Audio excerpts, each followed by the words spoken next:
Hey everyone, and welcome to the first broadcast of 2015. I'll go ahead and say that this is kind of a little bit different for me because I'm broadcasting at home, so I hope everything's set up correctly. It's a little bit crazy here, but hey guys, this is Trent. I'll show you guys a picture of me in just a little bit or a little video. But this is the first broadcast we have of 2015, and it's going to be a great one. It's going to be an introduction to Meet and Shoot, and also leading into workflow tips and so forth. Give me a second. And hey guys, this is me. I got two screens running here, and this is really weirdly set up. My webcam is all the way up there, and I'm kind of looking at myself over here. And I got another screen over here for any questions that you guys may have. There was a bunch of questions that were already on the meetup.com page, but if anyone else is wanting to go ahead and send me some, jump on Facebook, look up Trent Chau, TRENTCHAU. Send me some questions if you can. Can't promise I'm going to get to all of them, but as long as it's related to any questions concerning Meet and Shoot, as we are, or workflow, then I'll go ahead and answer it for you. Outside of that, you're probably not going to see me much here. I want to go ahead and give a shout out to my boys at High Res here. I play their game Smite. I'm about to broadcast a lot of just me playing the game. So we did an event for them a few weeks ago, and I got a lot of swag behind me. So I want to go ahead and say hey to those guys before we go back to the presentation here. Give me a second. Screen. All right, perfect. All right, so something that's really neat, guys, is we're picking up more and more sponsors. These events are getting bigger, and the sponsors are offering some pretty cool stuff. As always, starting from the left-hand side here, we have Aperture Rent, a great rental company. Guys, rent equipment. This is your chance to get any lenses you may want, any cameras just to try out. Cameras like the D800 or the D810, I don't know what number it is right now, the D750, the Canon, the 5D Mark III, they're expensive. They're great. Save yourself some hassle. Spend 50 bucks, spend 60 bucks, even less with the code. Rent it, try it out, and then make that decision. The biggest time I can say that is for anyone who's interested in specialized lenses like a 300, 400 millimeter, a tilt shift lens, anything like that. Rent it before you buy it. I promise you. Use it for a week, and you'll get it out of your system, and you'll save yourself $2,000. Mike at Photoplex in the upper portion here is offering something great. $50 membership normally gives you 2 hours per month, but for the first month, Mike is willing to give Meet and Shoot members 3 hours. Great studio. We normally host our events there, mostly our member events. We have a lot of them coming up there the next few weeks. Great deal, guys. 50 bucks gets you 3 hours. That's unheard of. That's sub 20 bucks. That's about $17 per hour to use a fully set up studio. It's climate controlled and everything. It's a no-brainer, guys. Something that's new, a new addition is LNS Law Firm. Houston Smith is coming in next week or 2 weeks from now to meet and shoot members. Something that's really neat though is if you're interested in any legal advice, either it be insurance, photography related to work or anything like that, Houston is your person to go to, and Houston also knows any network of lawyers to handle your needs. So LNS Law, Attorneys at Law, is definitely the people we recommend. He helped us with some stuff earlier this year and was able to get it done really easily. And lastly, on the right is Camera Service Company. It's not really a special per se. We're working on getting more done, but I do know Allison who works there, and she will get you cleanings for only $20. You bring it in, you bring your camera in, and it's pretty much half off cleaning, guys. So definitely something that's well worth it. All right, moving forward, guys. This is what we're covering today. A little bit about the history of Meet and Shoot. 2015 just started, so there's a lot of new people. We're going to tell you about who we are, what we're going to do, or what we're going to offer for you. But also just kind of go back and talk about the history of Meet and Shoot. It's going to be a quick and easy coverage, but we have a lot of great members, and they have a general idea of what we are. A lot of them have attended our events, But here's a little bit more. This slideshow is going to give you a lot more info about us and what we plan on doing for our members and for anyone who attends our events. Second bullet point's some helpful tips on how to get the most out of meet and shoot events. It's a large social event. There's a lot of photography going on. There's a lot of people. How do you optimize getting the best results possible from just attending our events? So we'll go ahead and give you a few hints out and hit it from there. And as a bonus, guys, towards the end of this, a free workflow and general editing tips for your photography. I offer a $50 class in Lightroom, and this is going to cover a significant portion of it. But at the end of it, you're going to see my workflow mixed with answering questions that the members sent in. Some great tips and great hints. Pretty much, we're not holding anything back. This is the first event of the year, and we want to start it off with a bang. And so, pretty much, you're going to get the $50 class for free, and as also this preview. Sorry, I guess jitters from the first one of the year here. This one is streaming online and it's archived, so you guys can watch it anytime. So if I go a little bit fast-paced for anybody, guess what? You can watch it, rewind it, and just get whatever you need done. It's also something that's important is all the photos in the slideshow have been taken at meet and shoot events. So if anyone's just wasting a little bit of time just watching it and just you're curious, just check out the photos you see, and you'll see the diversity of just the options we give, and also just the models and just all the talent that's been a part of this. All right, next slide. All right, so let's start with the meet and shoot staff itself. Guys, I'm Trent, guy in the upper left here, smoking the pipe, looking all amazing. That's me. I've been a part of this for quite a while. I founded it pretty much with Christopher Warwick, and someone who's not up here, I founded also with Tom Milkovic. Got to give him credit. Tom's doing some great stuff in San Francisco, and unfortunately had to step down from doing Meet and Shoot San Francisco a while back, but I got to honor him. He's an amazing guy, and I hope him the best out there. But my second in command, but actually my business partner is that guy you see on the left, Chris Warwick.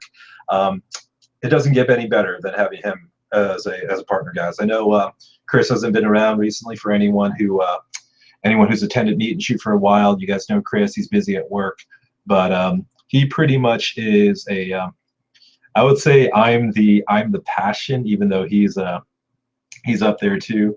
I'm the passion and the entrepreneurish type, and he is the reason. And pretty much, he's going to kill me for saying this. He's the wife in the relationship. He's a good guy, and he's just amazing. And he is the second founder and does a lot of side stuff when he's available, but otherwise he's traveling a lot. Something I really want to note out though is on the right hand side, the volunteers and staff who's given more than enough time to get this going. Not going to say everything about them, but Elizabeth, Jamie, Patrick, Rachel, Johnny, Lee, Warren, Rodney, Joel. These are people who have given so much time and so much effort to set up lights, talk to people, so forth, to make sure that everyone has the best experience they can. Without a doubt, without their help, we couldn't be where we're at now, because something that we love to provide is customer service. But unfortunately, it is a big ship to steady. And so if I'm busy doing something or Chris is doing something, these characters step out of the way to make sure that everyone's satisfied, and just the ship keeps on going. And so it's with much appreciation that all of them are to all the time that they've given, and a big thank you to them. So the other note here is all these faces that you see, if you ever see them, feel free to talk to them, because they can answer your question or at least lead you to someone who can. Well, don't ask Elizabeth. If you ask her a photography related question, she'll probably panic and cry and run away, because she doesn't do any of that. But all the other people, you can go ahead and ask. All right, so a little bit about Meet and Shoot history, guys. Meet and Shoot was started in 2010 by me and Chris. We hosted photography social groups for a while. I was a part of the Atlanta Photographers Guild. Loved them, but I wanted to go ahead and branch out and create something on my own. So Chris jumped in with me, and the reason why we wanted to do that, going to paragraph 2, is we wanted to offer a consistent experience to our members, along with a diversity of different types of photography related events, such as classes, workshops, lectures, and more. Pretty much we wanted to brand it under one thing, I guess you can argue that we wanted the control over it and the decision on where it was going to go. And so that's where Meet and Shoot started.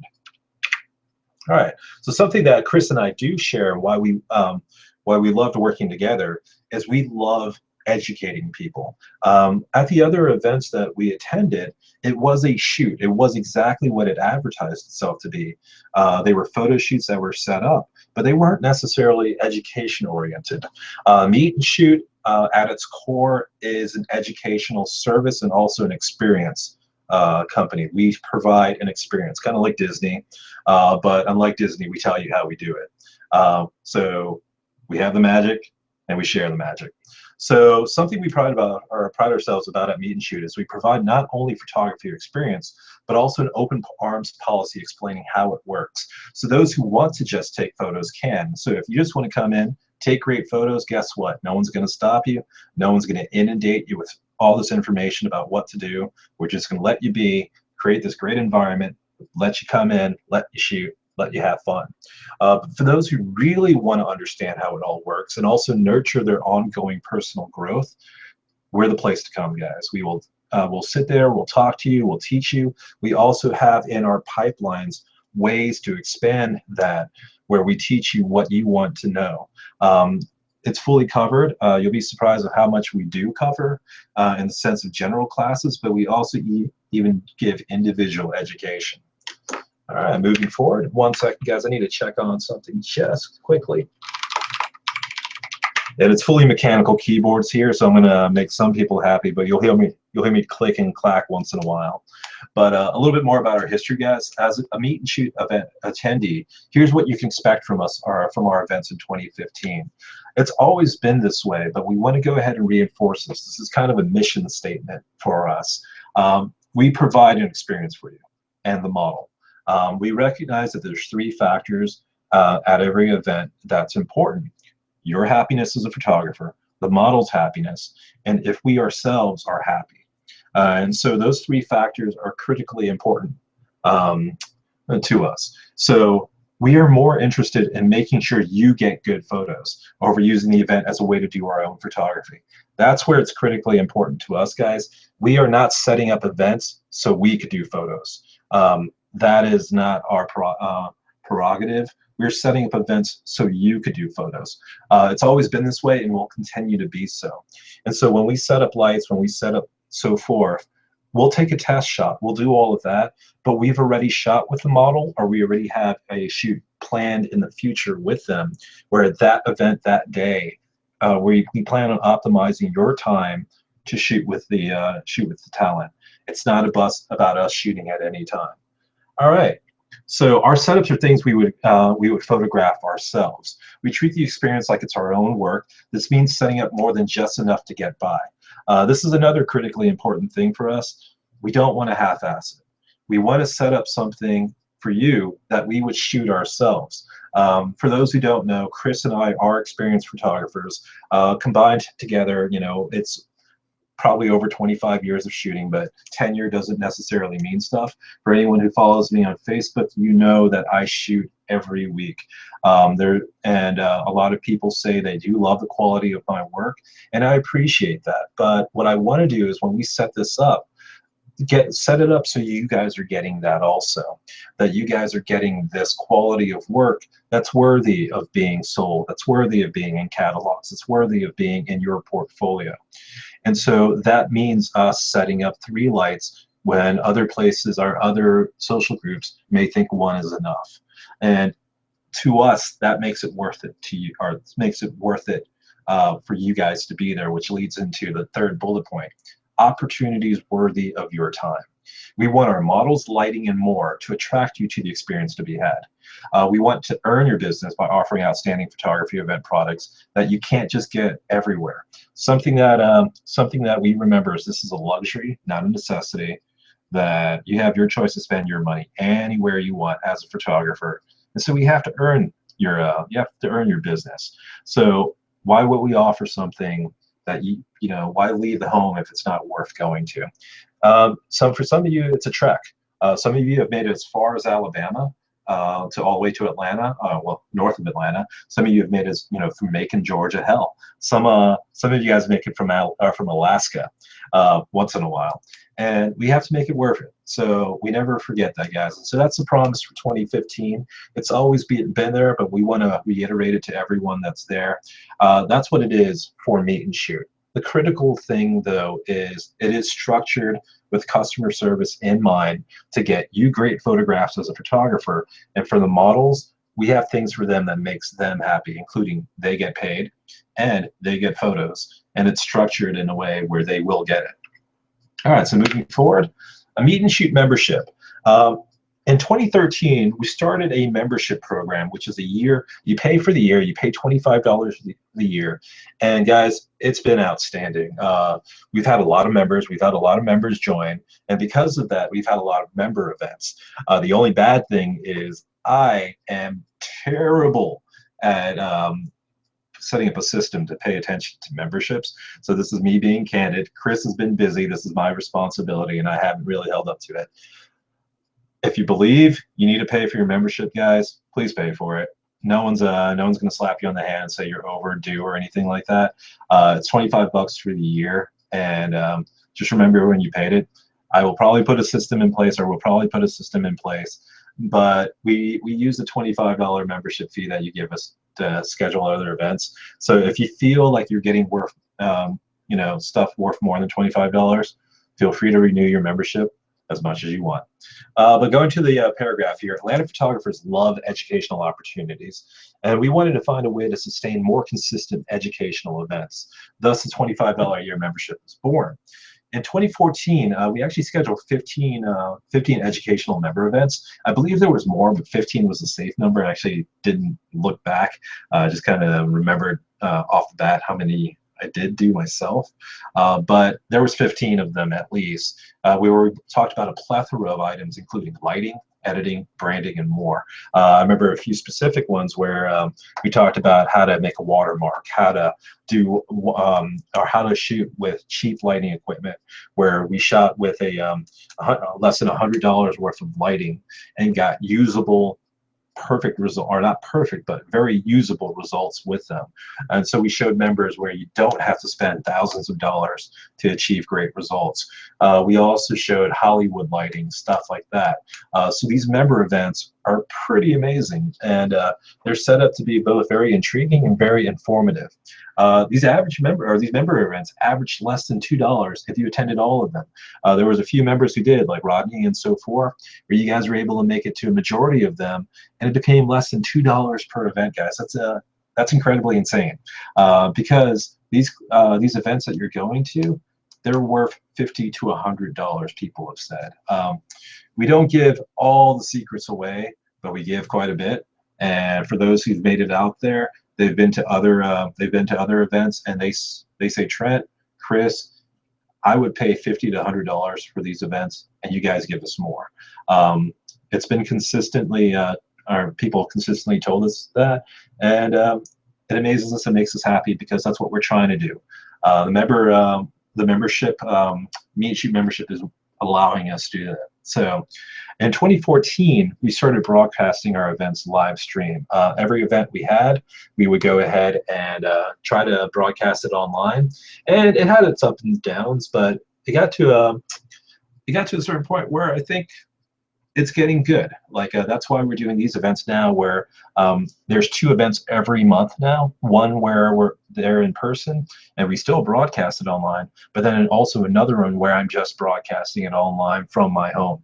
And so we're going to go ahead and just say we're going to double the amount of member events because of the broadcasting live stream, and also archive it online. So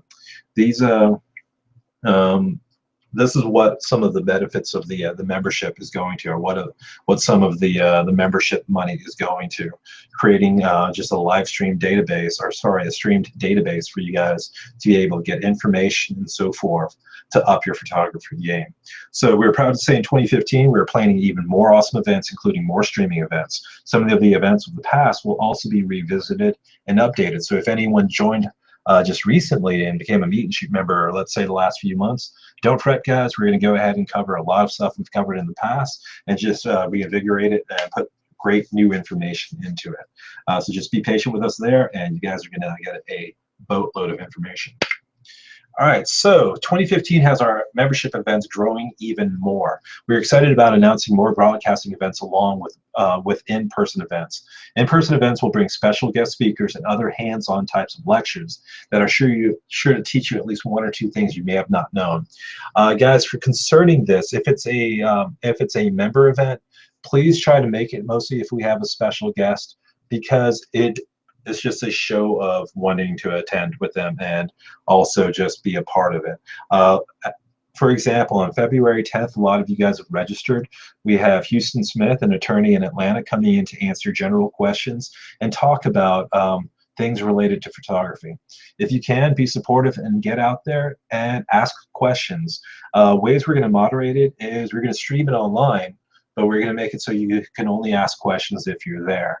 It saves us a little bit of hassle, so we don't have really anyone just watching the stream and trying to see if anyone wants to ask questions. But also in respects to the guests that are coming in, it's always nice having faces in the crowd to go ahead and just participate there. So if you guys can make it out, please do. But we also have the streaming events, and you're always welcome to attend on those also. If you can do us a favor, as we do more and more streaming, we're going to put newer broadcasts out and so on. Please RSVP to any online broadcasting event you see in meetup.com. Don't RSVP no, RSVP yes, because we send out the direct link to anyone who RSVP yes, just so we can gauge interest. We use the metrics from your guys saying yes or no to see if it's something that is worthwhile to pursue in the future, or if something that we'll put on the back burner and explore when when it gets organized a little bit better, or when the content becomes more of more interest to people. All right, so as a Meet and Shoot member, your $25 covers all events marked with a member event. Go to meetup.com, guys, and look at Meet and Shoot Atlanta, and you'll see a list of events coming up. If it says member event, your $25 covers you to come in for that. If the event is not labeled member event, MAMS members will still have to pay for that event. Unfortunately, not all of it is covered by the $25 fee or the $25 membership fee, but a lot of it is. The good part about that is in 2015, we're not really raising our prices. We are offering a lot more different events, which will have a little bit higher prices than some of our past events, but we compare them to what our competitors offer nationwide, and we regularly find that we are about 25 to 30% of their cost. And for anyone who's interested why we could do that, it works, guys. For years now, our events have sold out. You guys have been supportive. And if anyone's curious, yes, we actually do well. Not super great, but we love doing what we do. And you guys help us, and you guys are interested. And the best part is, it's not free. So, not anyone can just jump in.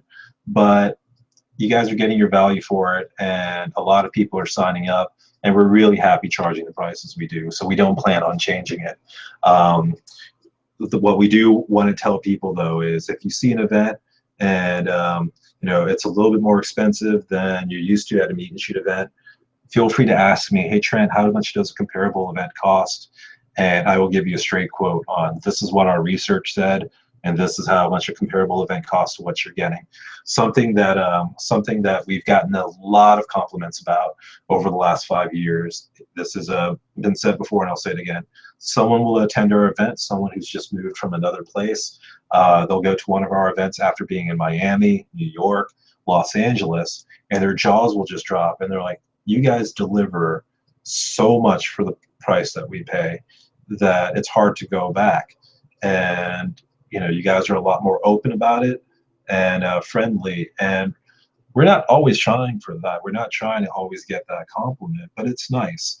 It's nice to get that, and thank you for everyone who's taken the time to tell us that, because we appreciate it. We're listening to you, and it actually makes us really happy that we've been able to continue that for years now, where people are just genuinely happy at the results they're getting, mostly for the price they're paying, and they keep on coming back. So another big thank you to all the members who consistently has come back to our events year after year, month after month, etc. All right, so MAS memberships, further benefits. We've been testing various ways to create more benefits for our MAS members. Here's some ways that will be further expanded in the future. And give me one sec, guys. I'm going to go ahead and be honest here. Jamie, my right-hand man, is watching at home, and I missed the guy because I haven't seen him in a while. So I'm typing to him, kind of like two little girls in high school chatting with each other while the teacher's giving a lecture. The only ironic thing is I'm both the teacher and the little girl in the back passing notes to Jamie. So hopefully he'll see this. He'll see this soon. But anyways, bullet point 1, guys. Something that we're really looking forward to is extremely discounted studio rentals at the MAS studio and sponsored studios. Something that's really neat is we have access to studios, or we have our own. We understand that not everyone needs a studio, but they would like a place once in a while with a controlled environment that has lighting, that has everything done for them, where they can do photos. We teach a lot at Meet and Shoot, so education is one thing, application is another. For a very discounted rate, Meet and Shoot members will be able to access a studio. There's a limited availability, but a fully set up studio that that's available to them, where they could bring models in and even actually ask us, hey Trent, hey Chris, do you know a model who can work with me for this idea? And so we're working on that, guys. We already actually have it going. The office in Alpharetta, the studio office in Alpharetta, is available for Meet and Shoot members to rent at a fairly decent price. And so if anyone who's interested in studio rentals, that's something that we have in the pipeline. We're always looking for sponsors. We're looking for sponsors now at lighting companies and also the backdrop companies. So as we get these sponsors, they're going to offer discounts or offer incentives to our members, and hopefully make it worthwhile for you guys. We already have a few that are great. I'm really excited. Always at the Aperture Rent one. They already charge great prices, and they give us further 10% discount. That's huge. A quick hint to anybody: if you're about to travel overseas, don't bring your camera. Rent one. Rent one. You can rent it insured. Hope nothing happened. Knock on wood. But if it does, you don't lose your camera, and you took the proper channels, you rented equipment, you got a camera, and it's insured, and you're covered, and it was discounted because you used our member code. And so it's one of those things. We're constantly pursuing it. We're trying to use the power that we have with having a nice big member group now to get these incentives for you, or these sponsors for you, and hopefully give you great results and discounts. So if anyone has any heads up on our potential sponsors and so forth, feel free to send Chris or I an email. We would definitely be interested, and also just tell us about anything that sounds like that or within that nature. All right, so something that's really neat is the third bullet point is we're starting to look for places where we can have a member gallery during major events, such as Atlanta Celebrates Photography. Meet and Shoot members create amazing photographs. We are themed mostly for portraiture, but how neat would it be to go ahead and get a gallery going where we're able to put up our photos as a group and have people during major events like Atlanta Celebrates Photography come out. Chris and I are working on something extremely awesome with that, where if it works out, it'll be really cool, really unique, and involve alcohol, which I think is going to be important for some people, but not me or Jamie, who doesn't drink like me. And so, you guys, stay in the pipeline about that one. We're doing great stuff like that, and we're trying to get even a lot more stuff for members here. All right, so just so you know, let's go ahead and explain our events a little bit here. 1 second, let me check out here. I think I might have gotten a question. Let's see here. All right. All right, so here's a breakdown of the type of events we host. It's just a quick and easy one where we're talking about a few of the type of events that we have here. Meet and Shoot themed meetups, guys. These are our $25 shoots. They're our cheapest event, but that let you experience a social photo shoot dynamic. Plenty of models, plenty of lighting, but also plenty of photographers. This is perfect for people who enjoy socializing, along with the opportunity to work with a diverse set of models and lighting setups. This is our biggest event, guys. This is where in the past we've had 30, 40, 50, up to 70 people registered. We do have systems in place where we try to manage it, but as understand, it's understandable. It's a lot of people, and so this is where people come to socialize, enjoy, and we try to make it worth your time for $25. We set up a bunch of lights, including 2 or 3 per setup, and there could be 9 setups. So you might see 27 lights, 30 lights set up. And you know what? It's fun. We love doing it. It's crazy. I get my workout doing it, but it's great. And we have a lot of models come in, and it's just a great social and a great time for everyone involved. This might not be the best for people who love having a lot of time with the model and also just don't like a lot of people. And so going to the next one, we're catering to more of those people, which is meet and shoot specialized meetups. They're more expensive shoots that bring in specialized models and location. Models that have certain looks, certain talents, stuff like that, and even newer locations, such as our last shoot last week at Houston's house, where we brought in 7 models that in this theme, it was more glamour and lingerie. We've done some before where they were just different themes. And so we capped the amount of photographers at a reasonable number so that all photographers can shoot. A general rule we've always had is at most 5 photographers for 1 model for these specialized meetups. We're probably going to revisit it so it's 4 to 1, but it's something where there is not a lot of photographers in the photographer to model ratio. So it's in respects to those all involved. All right, so the next one is a meet and shoot spotlight session. A spotlight session is really neat for photographers because a model is spotlighted at this event, and we cap the amount of photographers to an extremely low number. We actually just announced 3 of them. They completely sold out within 2 hours each of them, and they're capped at 5 photographers each for 1 model. It's a 3-hour shoot, and it highlights 1 model, and pretty much the model brings their A game. We set up something amazing for everyone to shoot, and everyone's pretty much guaranteed to leave with portfolio-worthy photos and just a good time.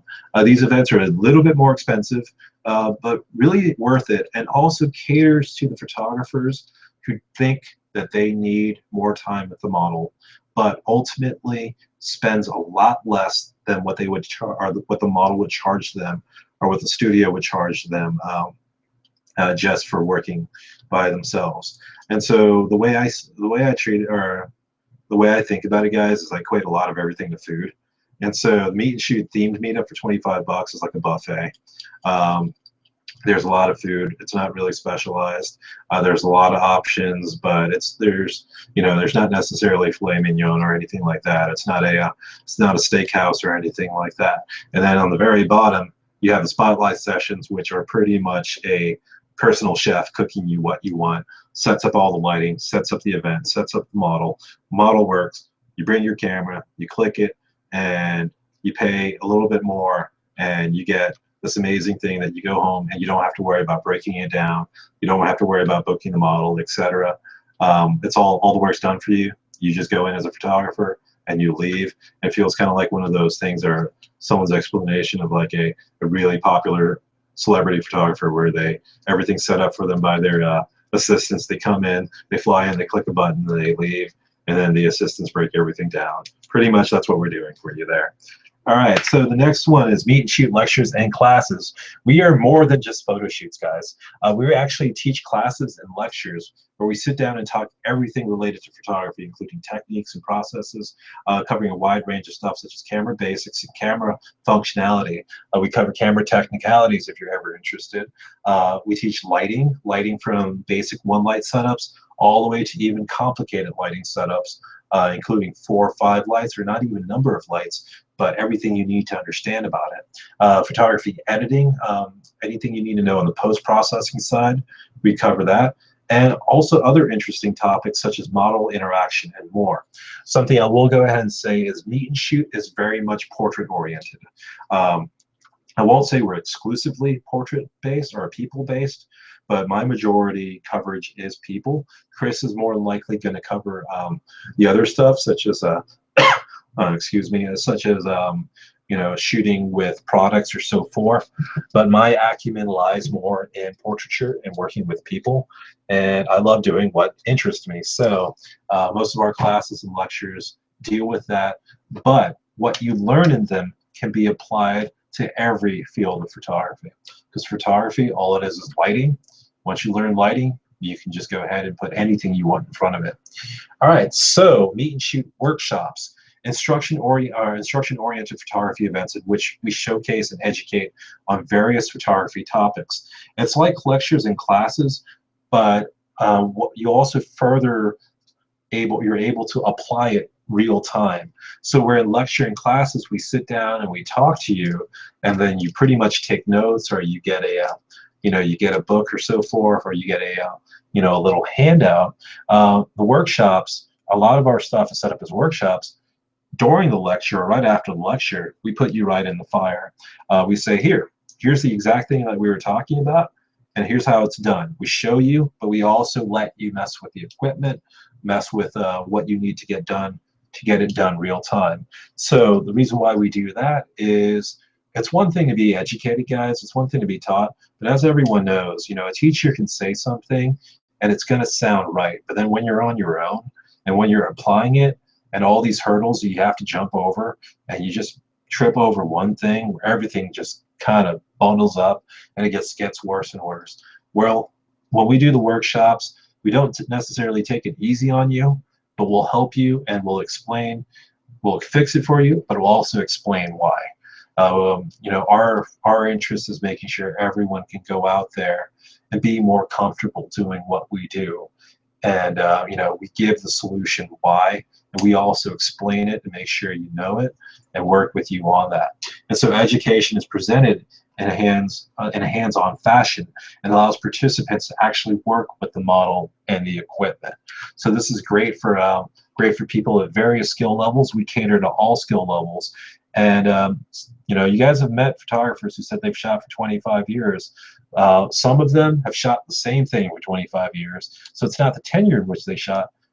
You guys, or those guys, they're interested in stuff like these because it teaches them something new. Also, photographers who are completely new, you bring your Nikon in, your Sony in, your Canon in, and we'll show you how to interface with the equipment, and also do consultation in a way on saying, hey, this is the equipment that you might look at. So these workshops are more than just general education, but also great consultation opportunities to go ahead and show you a path line, or a path that you can look forward to in the future there. So, 1 second. All right, so meet and shoot social events. We've had a few of these in the past, but we're planning on doing a few more.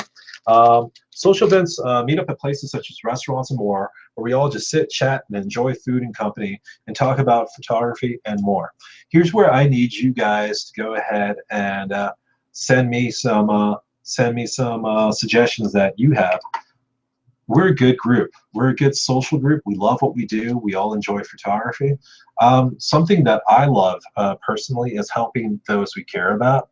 If you know any talent, let's say a model or a person, let's say a fellow meet and shoot member who works at a restaurant or so forth, if you know anyone who owns a business such as a cafe, a restaurant, or so on, send them to me. Send me their information, and we'll try to set up not a shoot, but an event there, so we at least go ahead and give them a little bit of business. We'll go in, we'll talk to each other, we'll hang out, we'll have fun, but we also take care of the community and local business, because that's what I believe in. We've been extremely blessed by everyone involved, and we've been great, and I would love for us to try to go ahead and just give a little business here and there. In the past, there was the Elliott Street Pub that APG we used, and also Meet and Shoot has done a few events there, and the Jacob brothers were amazing, and we held events there, and it was just nice knowing that we can give them business. And so I would love to be able to pursue some things like that with various other people also.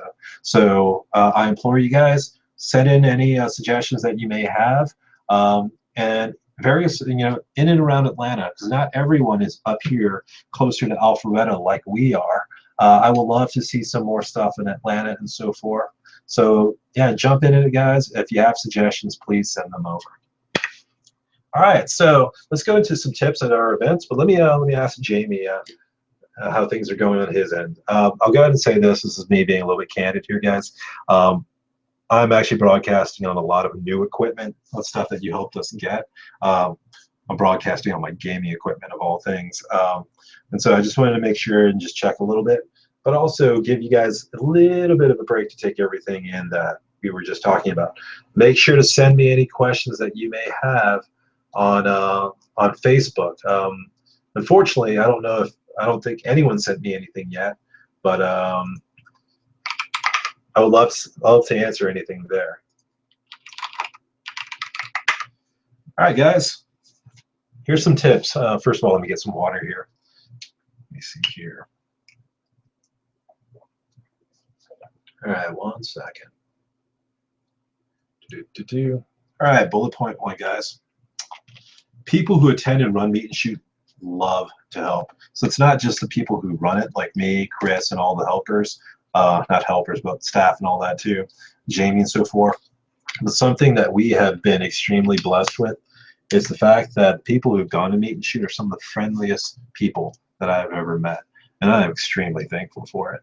And the reason why they're friendly is majority of them aren't pushing you over trying to get the photos. We do have some people who are excited about photographs and stuff like that. And, you know, if everyone can be patient with them, but a majority of everyone just wants to help. You know, I'm going to give a call out to David Leo. He's one of them. Mike Trout in the past, so forth. These names a lot of people are familiar with because these are characters who went out of the way to make sure people were having a great time because we all recognize that this is a passion that we're doing. And, you know, they would go out of the way to make sure that people were happy, and they weren't even necessarily staff members. They were just there to help us. So feel free to ask questions if you need help or if you're genuinely curious about something. You know, if you haven't used a trigger before, photography trigger, and you don't know what to do, don't be embarrassed by it. Everyone's had to start somewhere. Just ask. I believe in the Henry Ford mentality behind this, guys. If you have, or, you know, if you have a question, come ask me. And if I don't have the answer, or if I don't know, I'll find someone who does. A lot of us are like that there. If you don't, if you're curious about something, even if it's a strange technical question that, or even a film-related question, it might not be something that the person that you're talking to immediately knows, but there's someone there who's passionate about it too, or who's willing to talk and just have a good time with you. And so feel free to do the social aspect of it. All right, and then bullet point 2, this is something that we pride ourselves on. Feel free to take a photo of the lighting setup. We don't hide anything away from anybody, guys. Most all these lighting setups, I'll go ahead and say, I haven't stolen them from anyone. I've looked at the internet or so on. I've never been accused of stealing it from anyone. The only reason I'm saying that is I don't think we want to proprietize anything when it comes to lighting because it's all been done. I'm sure I'm influenced by someone, and if someone takes a lighting setup that we did at Meet and Shoot and shot their own, good for them. You know, the only thing I feel is they're doing photography, so I'm happy. You know, there's nothing that, there's no lighting or setups or so on that we have that we are just kind of trying to just hug and keep to ourselves. And so step back, take a picture of the lighting, you know, duplicate it, hell, jump in close to the equipment and look at it and say, all right, this is an Einstein, this is a Norman. And feel free to ask us about the equipment too, because we're tech geeks also. We're equipment geeks there at Meet and Shoot. We're passionate about all the equipment we use, all the cameras, but also passionate about, you know, the art behind it. All the feels and all the aspects we'll talk about, and we'll be open and honest about it. The only thing that we offer that we believe is difficult for people to take, but we would love to, is the customer service. You know, it's a personality behind Chris, behind me, behind Jamie, Patrick, so forth. That's what we feel like you can't necessarily just steal. You can steal us, but I think Jamie's a little bit shorter than me. Chris is definitely shorter than all of us, so it'll probably be easier to steal them and not steal me because I'll put up a fight. Jamie won't. He'll just kind of just squat down and just say, I'm sorry, and then you could steal him. So steal Jamie first. But anyways, we have nothing to hide, and understanding lighting helps you become a better photographer. That's the main thing there, guys. The easier we make your job become, the better these things run. When you're not up there worried about what you'll get, but you're confident about what you'll get, you know what? The models get better photos, the models get a better experience, you get a better experience, and you also get your shots faster, so you jump out of line faster. That's how we see it. You run a better ship, you run a more efficient ship, everyone's going to be a little bit happier and enjoy it. All right, so we give rough numbers for your settings at Meet and Shoot. But something that we try to do is start at ISO 400. For those who are not familiar with the advanced or more advanced concepts when it comes to photography, we'll give you the numbers. We'll give you the ISO. We'll give you the shutter speed. We'll give you the f-stop. You put those in, you shoot with the trigger, and voila, it's a start. But for those who are more experienced, we start at ISO 400, so we give you the luxury of going down. You want to go to ISO 50 and you want to shoot at 2.8 or 2.0, go ahead. That's why we started ISO 400, and just get used to that at our events. So where this is a tip for you guys is learn about reciprocity.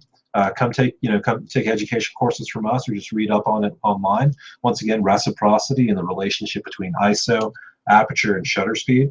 When it comes to a studio environment like Meet and Shoot is, shutter speed does not really affect strobes, and so you'll lock your strobe number down. But research how ISO and aperture are related, and how you can get more depth of field or shallower depth of field by changing your ISO, and that could really affect your photography there.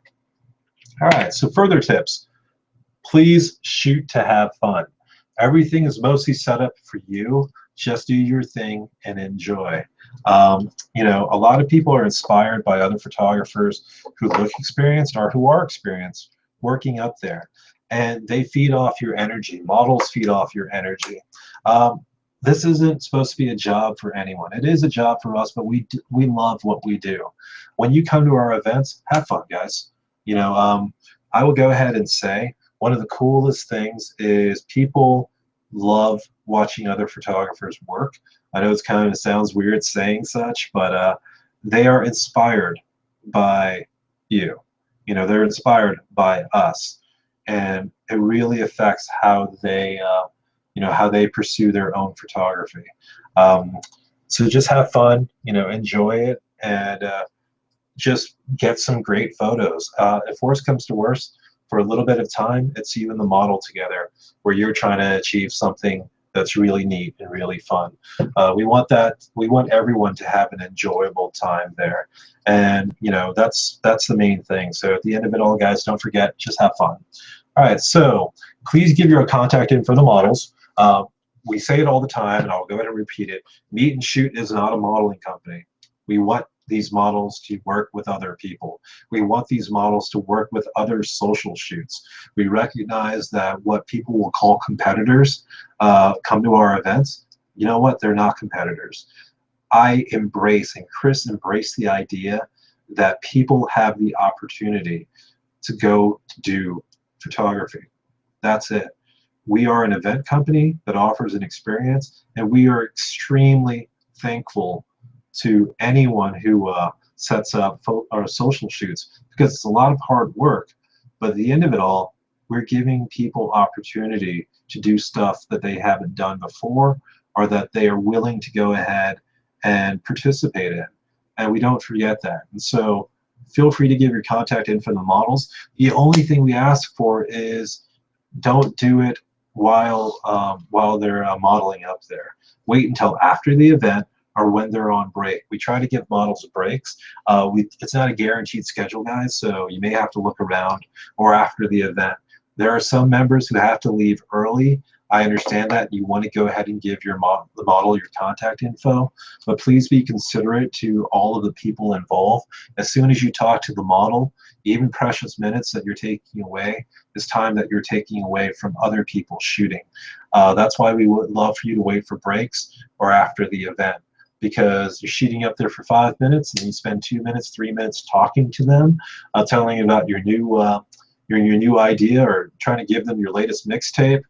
Well, it's time that you're taking away from other people. And I hate sounding a little bit mean about it, but as the moderators for the group, we want to make sure everyone has, you know, a good time for it. And also the models, they like it when a person talks to them when they're not busy doing work. They are all, a majority of them are professional too, and they want to make the other people happy. But they're also not going to be rude and say, hey, I can't talk to you. So this is me imploring you guys, talk to them after the event, after their model shooting time, or when they're on break, or even just a little bit earlier. You know, I'm going to shoot myself in the foot here and say, you know, if you're 15, 20 minutes early, we're not going to start shooting early, but if they look like a model, they're probably a model. But if they look like a model like Jamie and they're not, they'll still probably take photos with you. So, you know, you can always talk to them and go from there. All right, so the next one is upload and share your photos to our meetup.com page. It excites the models and also your fellow photographers. Love seeing everyone's work.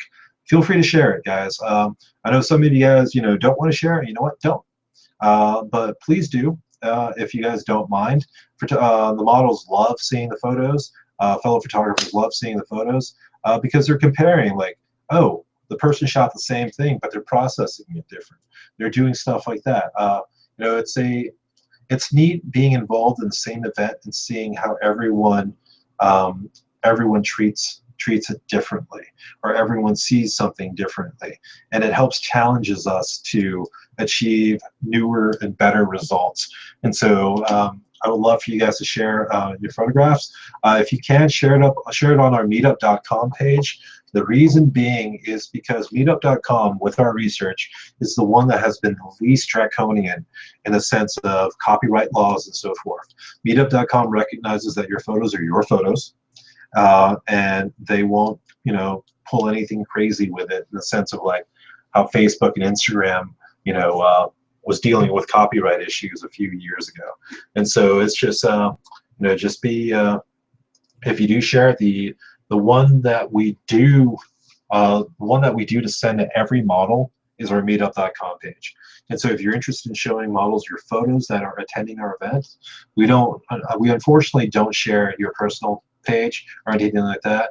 We make it easier on ourselves and send the meetup.com page and tell models that they can expect to see their photos there, you know, at that one link. Otherwise, they would have to contact the photographers themselves. If you're on Flickr, find us there in our two groups. Look up Meet and Shoot. One is specifically available for figure work. Something neat though is figure work is also okay on meetup.com, but just be a little bit more careful there because sometimes it will show up on the right-hand side, and I don't want anyone to go ahead and get in trouble at work or anything like that. All right, guys, one last tip, one last slide. I know that because I made this. Feel free to contact us with suggestions, comments, critiques, and even complaints. We've done this a while, but it doesn't mean that we can't get better. We've done this for years, guys. But my greatest fear, or not really fear, but I don't want us to stagnate. Chris and I were always trying to figure out the next way to do something. Sometimes it's a hit, sometimes it's a miss. But we always take into consideration what you guys say. There's been a lot of members who offer great constructive, you know, criticism and also just general comments that really help. We don't apply everything because, you know, it's a slow, steady burn. But we have applied a lot of what members have suggested in the past. Even recently, there was a great complaint. I know it's weird saying this, great complaint that that the last big shoot that we had too many people. And you know what, guys? I was happy we were called out. I was ecstatic because it was my fault. It was my fault because I was so impassioned about giving people an opportunity to shoot that I thought it was numbers. But then in my blindness when it came to that, all of a sudden I realized by getting more people there, I was giving them less. And I was kind of cannibalizing what I was trying to do. And so the future events that we're hosting, we've capped out the numbers, unless, you know, specifically where we have, where it's certain events. In the future now, we are we are considering certain caps, and we understand this might inconvenience some people, mostly if they can't or they can't make it, or they can't pay for an event until a little bit later and so forth. But something we are considerate about, guys, is we're not terrible where if we put an event up and you can't pay for it, then you can't make it. Contact us directly and say, hey Trent, I would love to go to this event. I'll pay you guys beforehand. I just need a little bit of time. Chris or I or Joel or we'll RSVP you in. We'll take your word for it, and we'll let you pay when you can. Because it's not about us necessarily making money. It's about giving a lot of people opportunities, but we are also capping it, so we want to make sure everyone gets a good quality time, with the opportunities available. And so what we do brings us great joy in seeing fellow photographers, talent, models, and more expand their potential because of the product we all work together for is an amazing experience. Let me go ahead and reiterate that line, guys. It's great. I love what we do. We love what we do, and it really makes us happy. After 4.5 years of doing this with Meet and Shoot, 8 years now combined with Atlanta Photographers Guild and various other groups, I am more passionate about it now than I was when I was a lot younger and not a father. And so, that's the thing. I hope that tells you something. I love what we do, and every event is just exciting, and seeing new faces. And one of the best things in life is when someone meets you and all of a sudden they talk to you or they go to something that you're doing and their potential gets that much bigger. You're not giving them anything, but they see more opportunities and more potential than they've seen before. And I honestly believe Meet and Shoot gives that, and it's because of you guys. There's a slide that says thank you later, so I'll go ahead and go more on that later. But the talent that we've had involved in the past, the models and so on, the people who've helped it, we all combine together to create this great product. And that's why we love the comments, critiques, complaints, and suggestions. Anything you guys can throw in, we try to apply it in, and we're listening. All right. Let's see here. Mike Trout wrote me, you mentioned me. I am good job. Yes, Mike, you sound just like my Asian parents by writing I am good job. Good job there, buddy. But yeah, Mike Trout, guys, let me go ahead and do another shout out. Once again, we embrace, I'm doing quote signs here, competitors. We don't see them as competitors. We just see them as other people giving great opportunities out to photographers. But I do want to recognize MAP, which is Mike Trout's group. Mike is unfortunately now, I believe, in like South Dakota or San Francisco or something that begins with an S in the Middle East, the Midwest, where they eat a lot of corn. But anyways, I want to go ahead and say, if you guys can't make it to a Meet and Shoot group, go into an MAP shoot, because Mike actually, I would say, delivers the same, if not better quality customer service than me, because he's older than me and he was in customer service longer than me. So Mike is a good guy. Robert's a good guy. If you can't make it to one of ours, guys, jump to one of theirs. And so, it's just, once again, opportunities available to Atlanta photographers. That's what mostly we're interested in. All right, so the models, guys. We wouldn't be much at Meet and Shoot without our models. I just read that, but I'm actually sincere about it. Which attendees have considered some of the most professional and best they've worked with. We've been lucky, guys. We've had a cornucopia of talent that's come in and delivered their all and done a lot of great modeling for us. We've put them through the gauntlet of difficult things. We've introduced them to fire, or they've introduced us to fire, or they've introduced us to snakes, because we've voluntarily never thrown snakes at anyone, but they have. We've put them in rivers. We've put them in bodies of water. We've put them in strange things. We've covered them in grit and so forth. We've asked them to do some pretty crazy stuff in the sake of art and in the sake of being captured by your Canons and not as much your Nikons. Sorry, Chris, I had to throw that in. No, but by your cameras and they have delivered time and time again. And so I want to go ahead and thank them. But the second paragraph is important to photographers here. Not everyone can be a model for us. And I'll go ahead and say it is a hard job telling models, you know, not everyone can make it, because we filter our models. We were actually, you know, we're testing them and so forth because we do pay them. You know, that's the thing. Like, we love everyone who's willing to work with us, but we're actually looking at models who don't mind being in front of a group of people. We are dealing with models who are new, who are, you know, who are older, who are, or not older, I have to be careful when I say that, who are more experienced. And we're not necessarily looking for one type of model, but we are looking for someone who possesses the energy that will translate well into your camera. And so, and that's important to us and worthy of paying for. And so with that, you can expect a level of talent and dependability that's worthy of your time. Models, thank you so much for all of your hard work. You guys have done so much for us. You've been a positive contribution to what Meet and Shoot is, and I'm sure it's going to continue going forward. For any model who's been a part of this, who's routinely been a part of it, you know, we love you. I say that with a straight face, because we do. We love you a lot, and you really, really, really make Meet and Shoot what it is. I would go ahead and say the picture on the left, guys, is 54 different models, and this isn't 1/3 or 1/4 of all the models who've worked at Meet and Shoot. That's the crazy part there. We've had a lot of great talent, and we, you know, every one of them, I can say, has been a big positive influence in what Meet and Shoot has become. All right, so guys, thank you. In the very end, there's no denying who we are because of people like you, photographers who come out. You guys help us sustain who we are, and it's been 4.5 years with Meet and Shoot once again.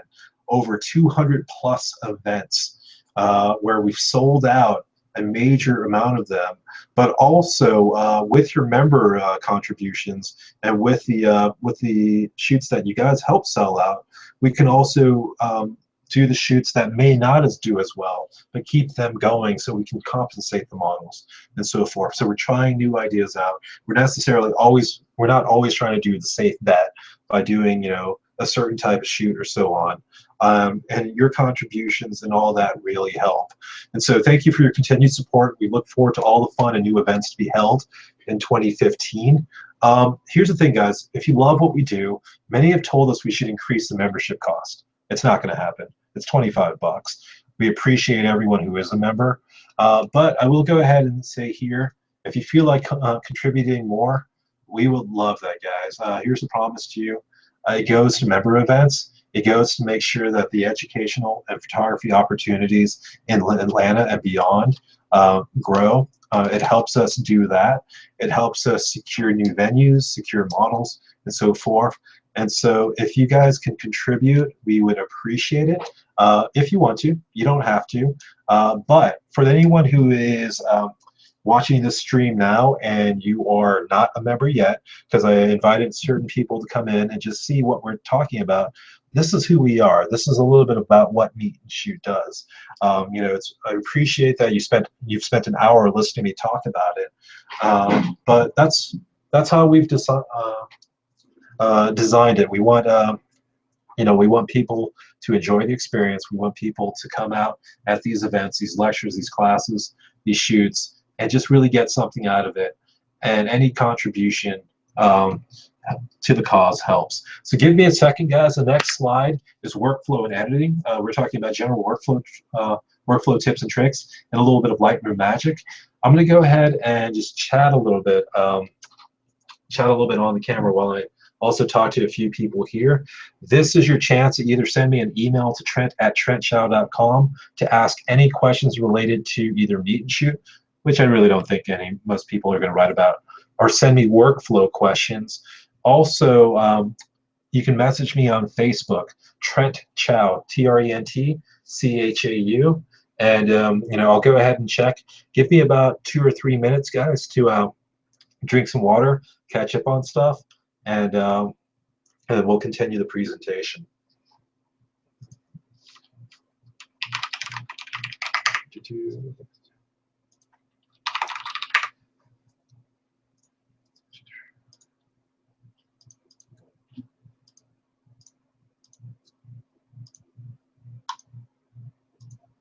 And I hope everything sounds good to you guys. I got this headset because I play video games. I play Smite, and seemingly this translates the best. But I don't speak when I'm in the video game because I scare all little kids. Because I guess it's like Call of Duty kids where they're like 12 years old. They'll talk about things that they shouldn't be doing to either mothers or you, like hitting crouch all the time over your body. And here's this booming guy who comes on and sounds just like one of the gods, talking to them about what are they doing? Why are you doing that?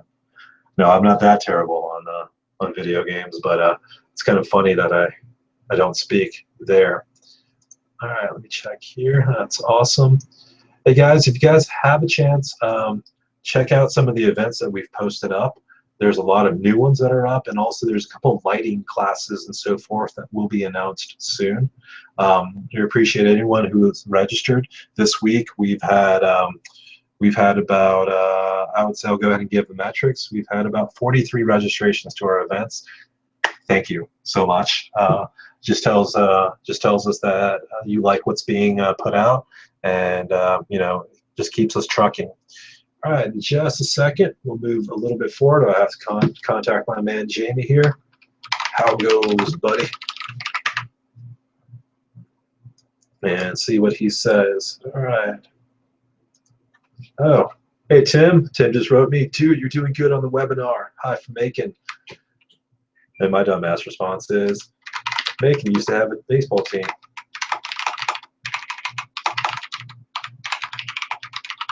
Called the Whoopies. All right, guys. That's my quick break. I didn't even drink water. Let me drink that real quick. Okay, we are heading into workflow and editing. I know we had this going up till about 9:30. I think we might get close to that time because I'm going to go into Lightroom, guys. But we probably end a little bit earlier. I want to go ahead and start with this. We have a Lightroom video up where it's a Lightroom class that we taught a few years ago, or about a year and a half ago now, or a year ago, and it's fully available online. And if you check out this YouTube stream that we're currently on, and you go back to it, it will cover even more detail. That Lightroom class will be available until the end of time. It's a $50 class that we are just giving away for free. We are going to do Lightroom classes in the future, and that's going to cater to the people who really want questions answered, because you'll hear me talk and you'll hear me lecture in that video, but you can't really send me questions. So if you guys ever want, and you want more Lightroom information or more editing information, I'm going to go ahead and throw this out. We offer one-on-one, guys. For Meet and Shoot members, I'm going to go ahead and give a discount. Meet and Shoot members, for $100 per session, I will do a sit-down and education session with you.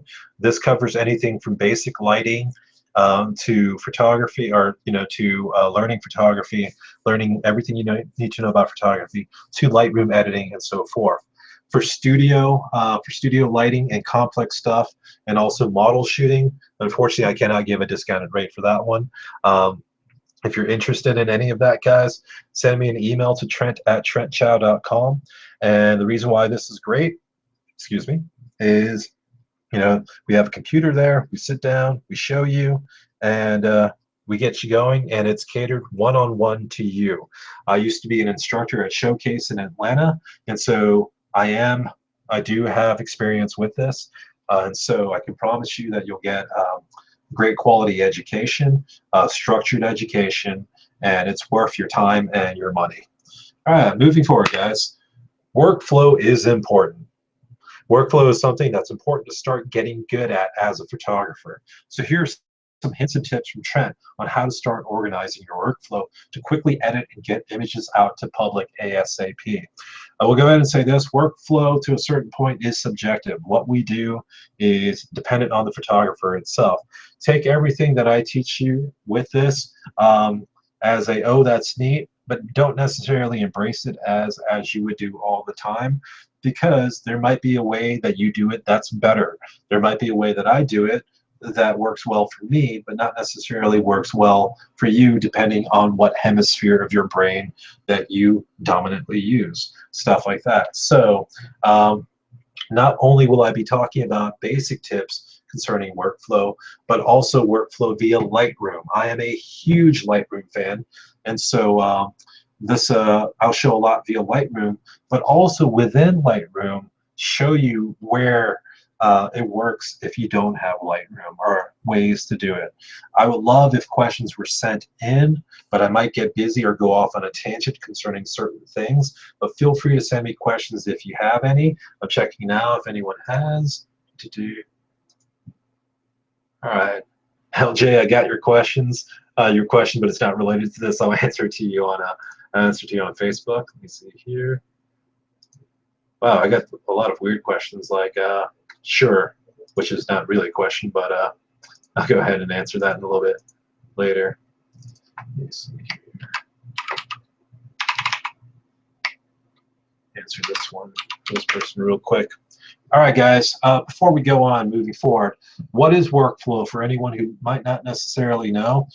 Just look at the super helpful graphic on the left that I obviously pulled, whatchamacallit, just random Google search images off of and quickly put in today, because I didn't finish the majority of the PowerPoint until today. And you'll see. Workflow is you start with your camera, you go to your computer, whatever process you go to your computer with, and then from your computer, how do you output it? Do you output it to a printer? Do you output it to a hard drive or a storage array? Or do you export it out to what looks like a strategic missile strike on every continent in the view and on the Earth, which is oddly dropping shadows underneath themselves? Which, yeah, that graphic is interesting off the internet. No, the very one on the bottom right is how do you output to the web, Facebook, social media, Instagram, all of that.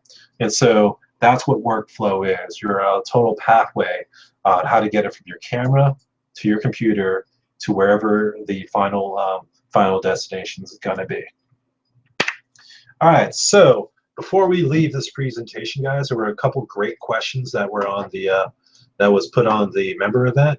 Let me go ahead and see if anyone has sent any other ones before I jump in. Let's see.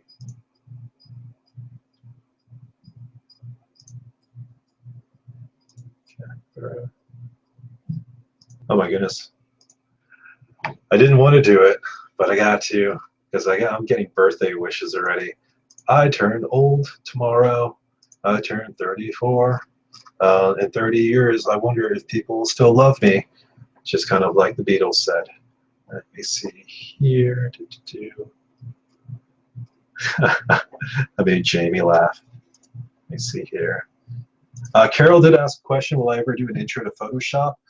It's always been a concern of mine for Photoshop because of the issue with Photoshop is it requires a level of just comfort with using a GUI interface, using Windows, using Mac, along with a software that is a little bit more annoying to deal with unless you're very computer savvy. Will I? Yes, but I will go ahead and do a shout out now. Corey McBurnett in Atlanta. I love Corey. Him and I have known each other for a while. Does offer Photoshop classes, and he is pretty good. On my end, because we haven't really set it up yet, I would love to, but it's not in the pipeline for a while. Carol, I'm messaging you now. Carol, listen to the stream for your answer. All right, guys. All right, so before we leave this slide, the slideshow, I'm going to go ahead and answer some of the questions that were sent to me. The first one being, please discuss sizing for the web, print, and Facebook. All right, guys. Photography sizing confuses a lot of people. and rightfully so, because print and all that says you need a certain thing. For the web, you need a certain thing. For Facebook, you need a certain thing, so forth and so on. So let's talk about print first. When you buy a camera, let's say it's a 21 megapixel camera, it's a 24 megapixel camera, it's going to tell you the dimensions of the pictures. By default, let me go ahead and load up on my other computer because I don't remember exactly what the size was. But I use a 6D and I use a 5D Mark III. And various other cameras, but the average size of my my images are roughly 5760 in width and 3840 in height. For anyone who's familiar with print, you've heard in the past about 300 DPI, 200 DPI, and stuff like that. Here's where it's really neat, guys. 200 DPI is great. A lot of people will have an extremely difficult time distinguishing between 300 and 200 DPI. What DPI stands for is dots per inch. So it's pretty much pixels per inch. What you want to do is, if you have a chance, go to Windows Explorer. Let me see if I can do that for you guys, because I'm sharing my desktop here. Sorry for this hall of mirror effects you may be seeing over here. And I'm going to go ahead, and I'm not a Windows 8 user, guys, so bear with me. And I am going to look at the SD card that we're about to import in. And sure. Hey guys, it's me again. Let me look real quick, get you guys back on screen share here. All right, so back on screen share, I put the EOS Digital, put my memory card in. All right, so I'm going to go to a generic image here, and what I want you guys to see is on the right hand side. Let me see if I can further expand it out, minimize this. On the right hand side, we have right here dimensions 3648 by 5472. Here's something neat for print, guys. Divided by 200. 36 divided by 200 is 18. That tells you that you can do an 18-inch print very nicely. 54 divided by 200 is 27. So 5400 divided by 200 is 27. It tells you that you can do a 27 by 18 print very successfully. That's how it works, guys. For anyone who is wondering, hey, when I export my images out, it can declare a DPI. The reason why it does that is it doesn't change the dimensionalities of your image. It actually says, what should my printer, what should my printer consider how large the print should be? And so what I mean by that is, if you save an image and you say the DPI is 50, and you have an image that is 1,000 in width, it's going to make it 20 inches. That's how it works, even though 1,000 pixels isn't that big. And so for anyone who I may confuse, because we're not showing anything here, the biggest concern that you have print-wise, guys, is not your DPI defined by the computer. It's your dimensionality, or your dimensions. The bigger your dimensions over here, the larger the print you can get. What you want to familiarize yourself with is where you're going to with that print. A basic newspaper can do 72 DPI. They're not really, really high quality, and so you don't need a large file for a newspaper. Here's what surprises a lot of people. A billboard requires 50 DPI to 100. This is when I used to do graphic design for an advertising company back in 10 years ago. The reason being is a billboard you're not going to stand right in front of. You're going to see a billboard from 100 feet away, 200 feet away. So the quality of the print isn't paramount, or isn't super important because you're so far away. If anyone's in Atlanta, do me a favor and drive down Buford Highway and look at all the lawyer ads that are on the side of all the buses. And then you're going to see that they are really, really, really low resolution. But from far away, they look perfect. So it's like the song from the Postal Service. Everything looks good from far away. Essentially, it's that way for for those things. What you want to consider is things that you're going to be relatively close to, when you're looking at it. If you have a portfolio of 8x10s, you're giving that to somebody and they're going to be 2 feet away from it. 8x10s actually could even be done better at 300 DPI. It's arguable that you can see a difference from 200 to 300, but you know what? You might as well use the extra. If you're going to print out a 60 by 40 canvas print, surprisingly, DPI doesn't matter as much. You can print out 100 DPI canvas and things will look fine because the canvas itself, the texture of the canvas, will go ahead and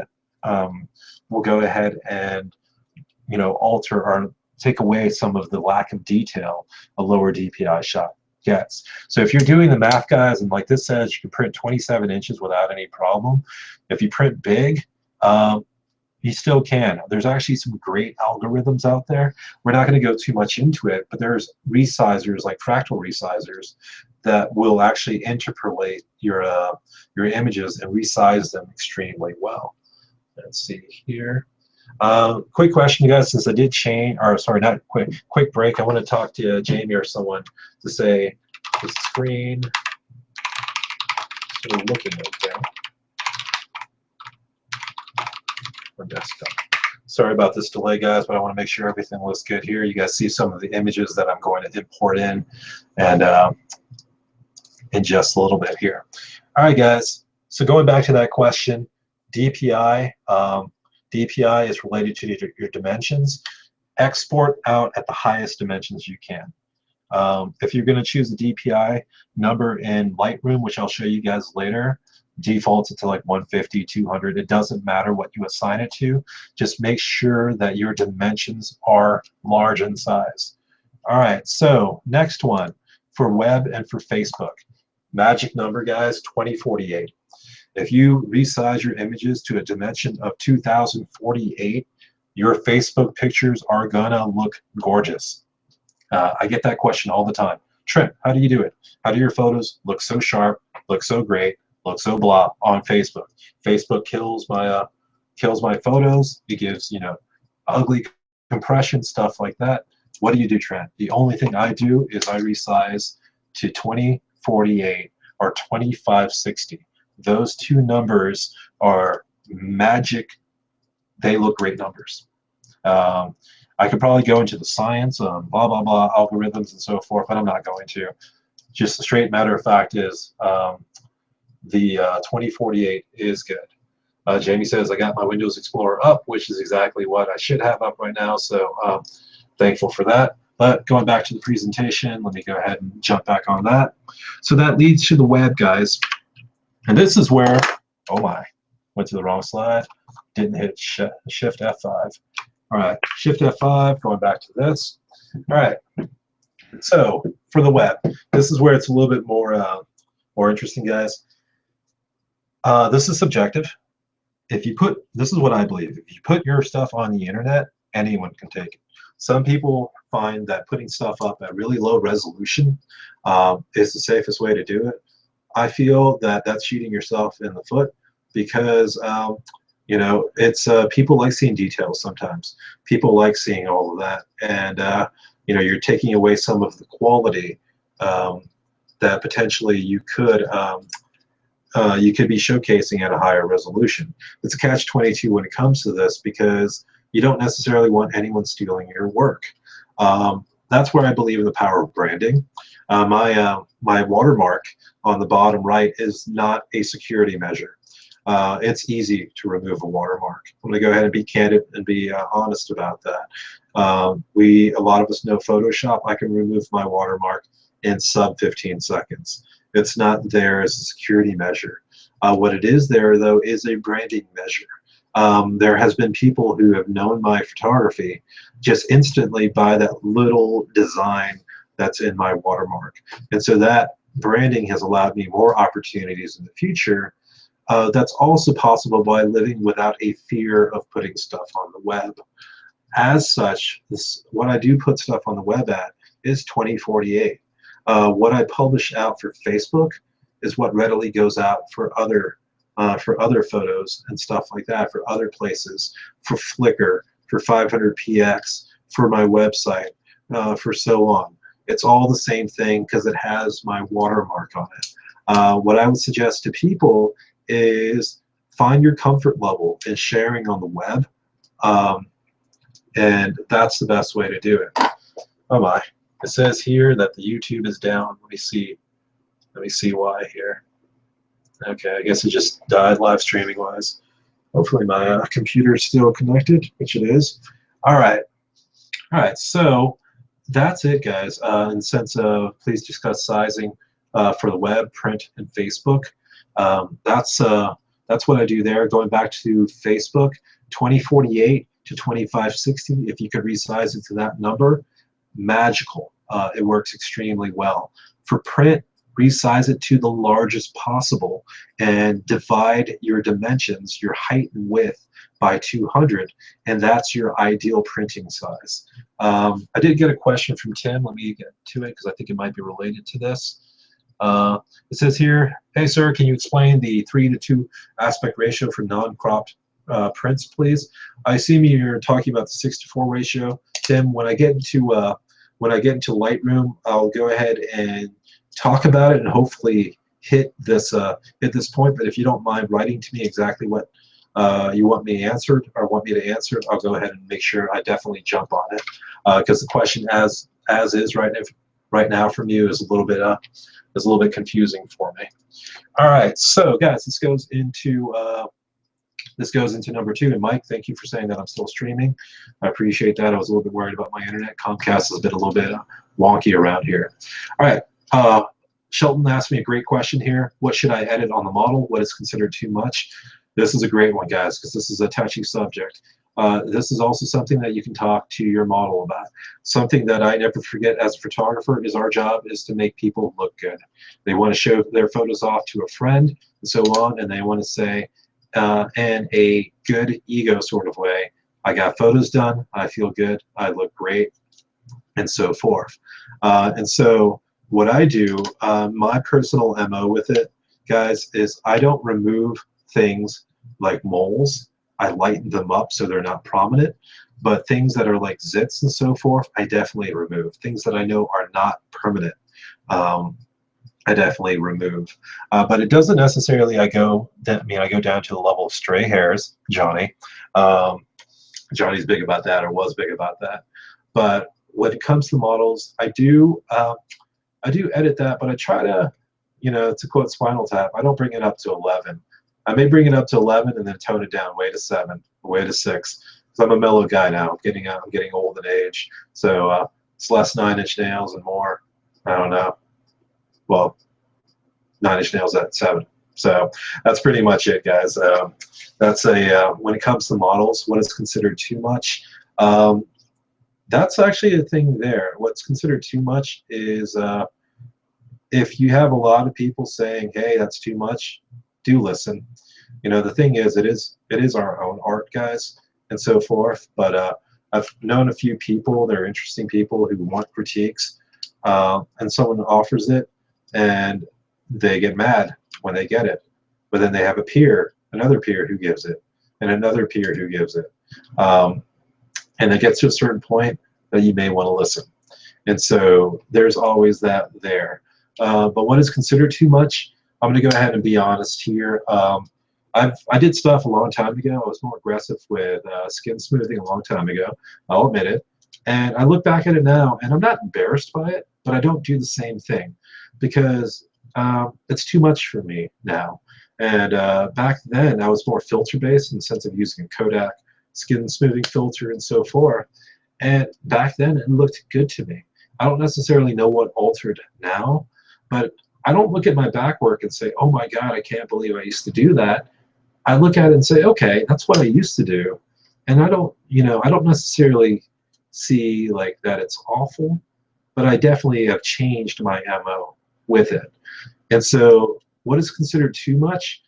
What I'm going to go ahead and say here, guys, is you'll find that too much happens, and you may find it a lot later than now.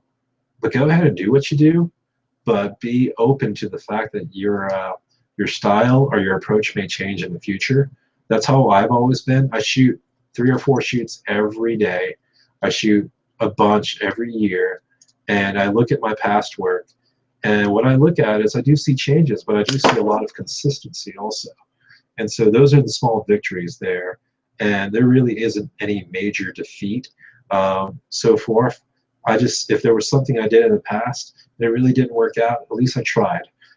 It's better to try and fail at that one thing rather than never do it and just skip it and never know why it didn't work for you.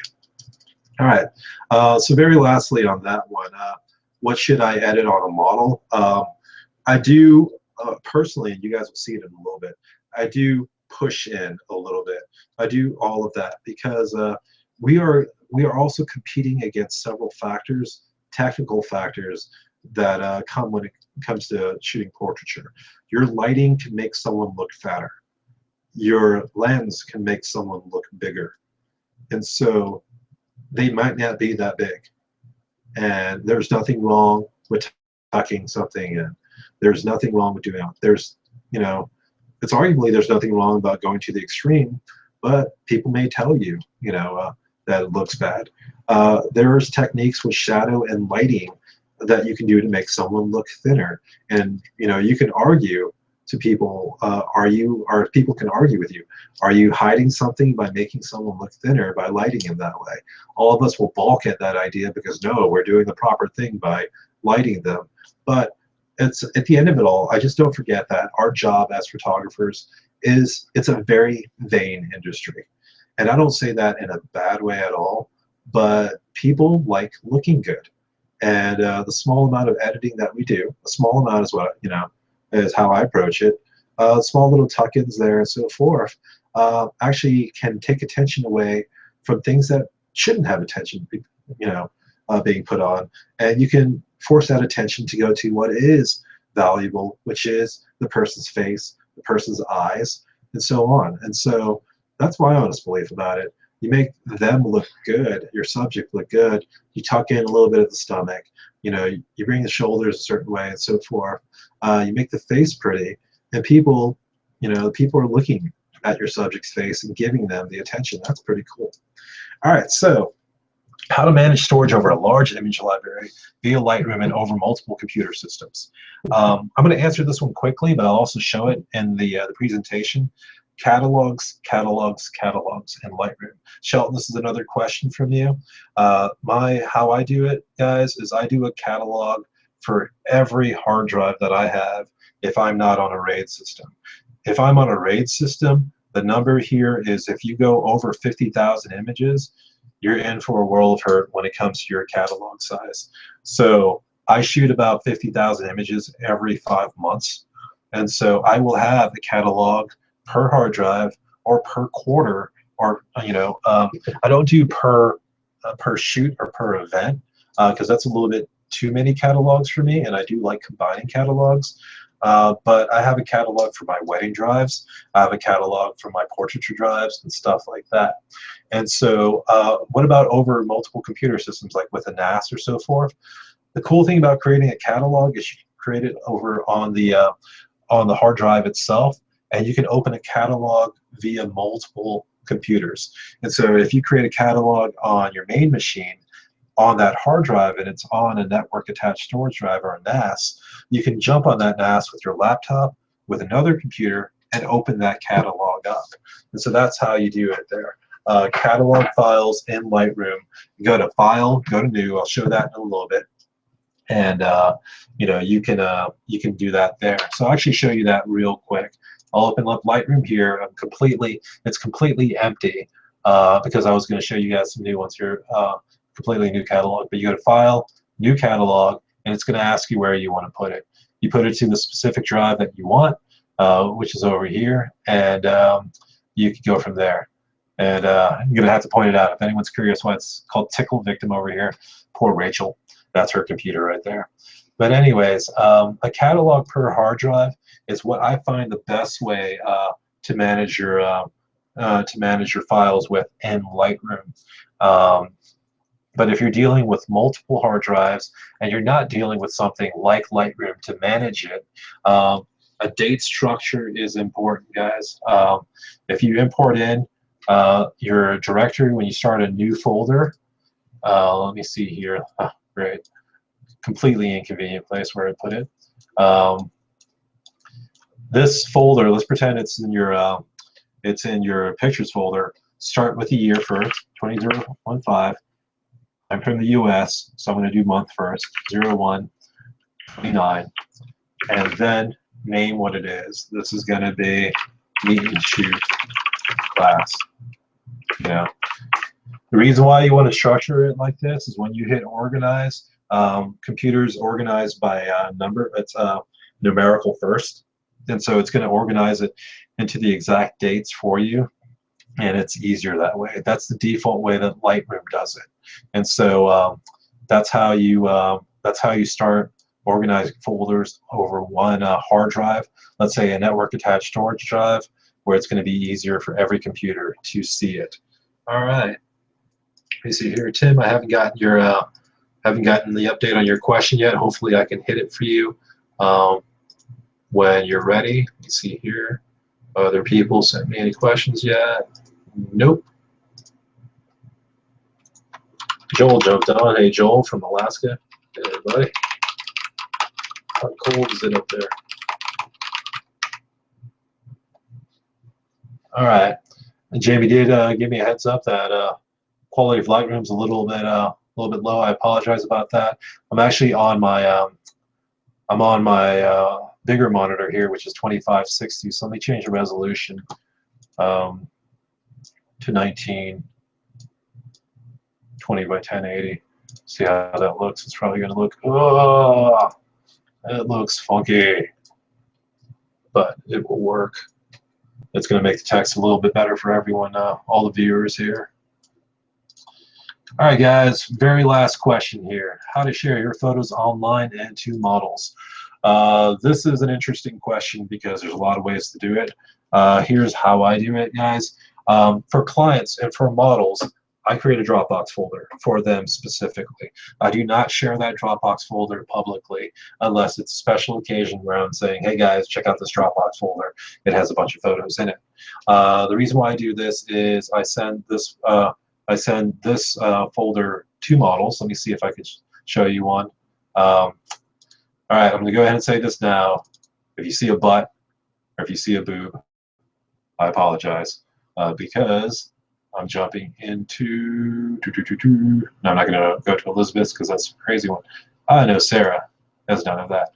All right, so this folder here has all the photos that I've edited for Sarah, and if I go to View and Extra Large, it's not necessarily all of them, but for convenience to the model herself, I want to go ahead and make sure that she has a central location where she can get the photos. And so this Dropbox that I send to the model has her photos that she has access to, and that also I have access to.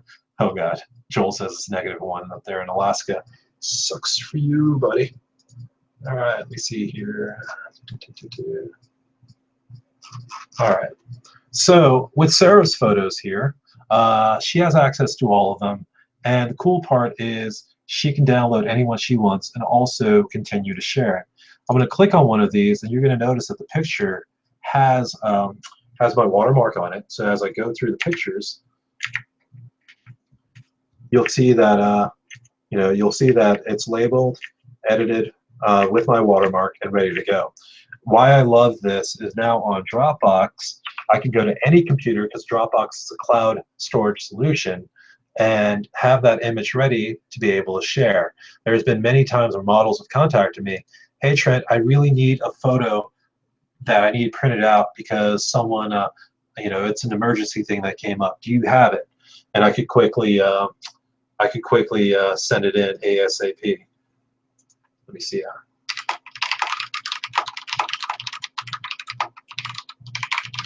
All right, so just asking Jamie if it looks better with the resize resolution. Apologize there.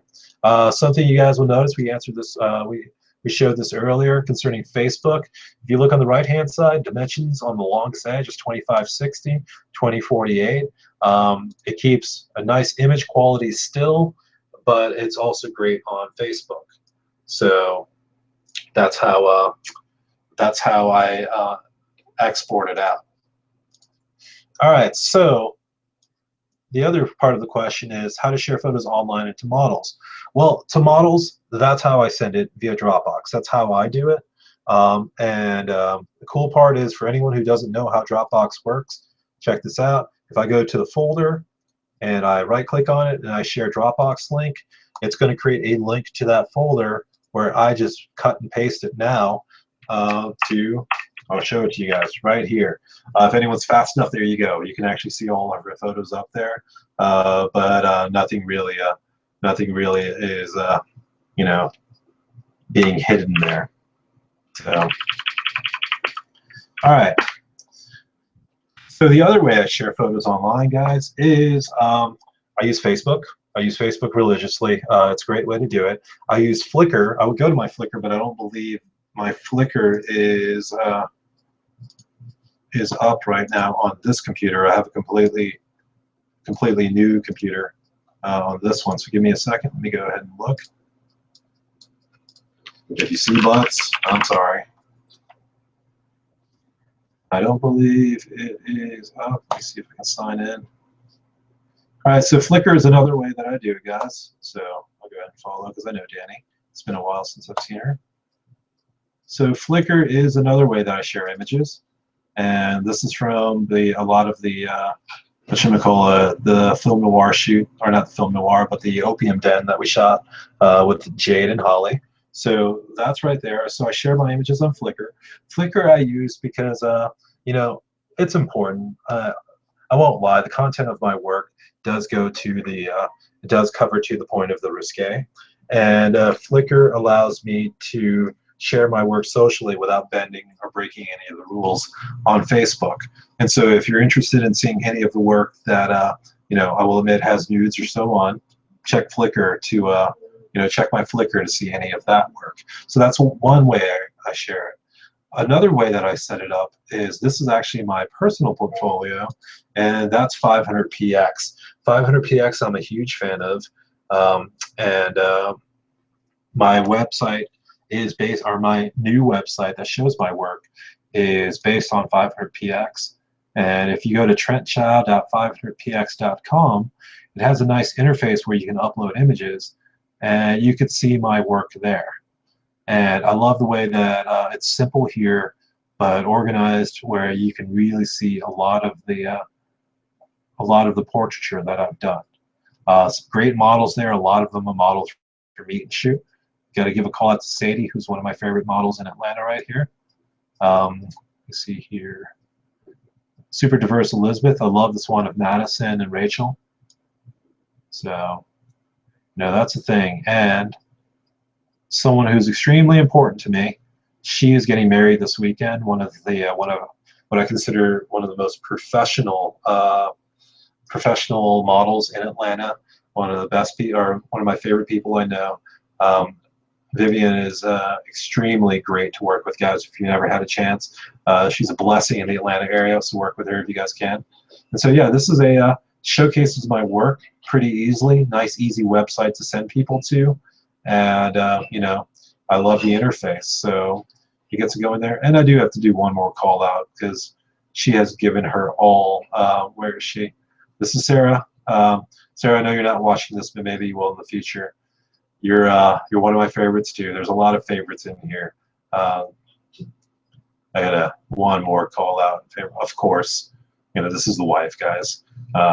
Rachel's the girlfriend, and she is the one that I will eventually marry. But Elizabeth is currently the wife, which is really weird saying that, but she's the business wife. Oh, there's so many great models here. I want to call them all out, but I can't. Anyways, I'm gonna leave the page.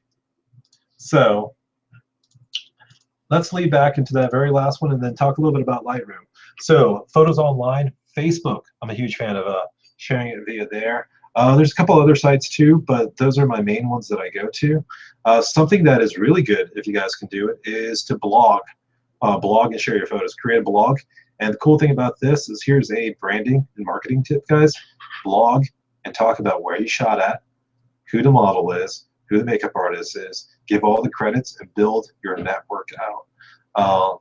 When their friends click on it, or when someone ever does a research, has anyone ever done photos, like has anyone ever done steampunk at, you know, the Atlanta Botanical Gardens? Well, if you tag it and it's up there, guess what they're gonna see? They're gonna see that. So guys, I'm gonna now jump into Lightroom, show you guys a little bit of my workflow and talk a little bit more. It looks like we are gonna go to 9:30 here, but that's to answer all the member questions that I was sent. Hopefully that that satisfies all the questions that we just got sent. All right, so I can go ahead and close this and save it. All right, so now we're in Lightroom, guys. Lightroom is my best friend. I love Lightroom. Lightroom has been one of the best things I've ever installed on my computer, and there's a lot of reasons why. In the Lightroom interface itself, guys, if anyone's using it for the first time, let me go ahead and throw this out. You have a 30-day tryout policy with Lightroom if you want to try it. I highly suggest trying it out if you can. Get it from Adobe. The other thing too is there is a great no-brainer program that they have, which is the Adobe Cloud, that gives you Photoshop and Lightroom for only $10 a month. There's a couple people who want to own the software. I want to go ahead and lay it straight. Even if you bought the software for $500, you don't own it. This might be a shock to some people, probably a majority of you not, but Adobe can kill your key anytime they want if they believe you're doing the wrong thing. If you read the EULA, which none of us reads, we don't own the software. So you're spending an extra $490 to get something, a disc, where I don't even think that it's a disc now, because you know you want to own it.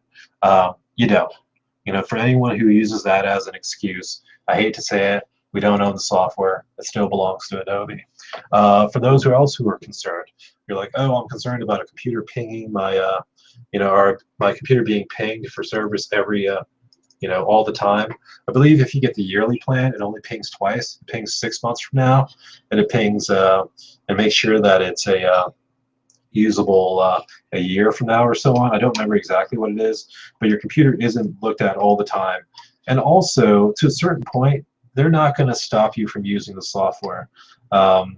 Adobe, I believe, like if you don't pay or something like that, you actually have a huge like window in which you can still use the software, and you're not being handcuffed to not being able to be used it.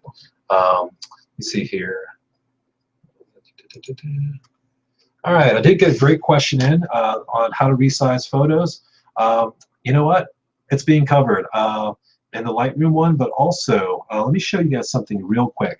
For anyone who doesn't have Lightroom, I got to see if they have it on Windows 8, but I know they have it on Windows 7. Let me see.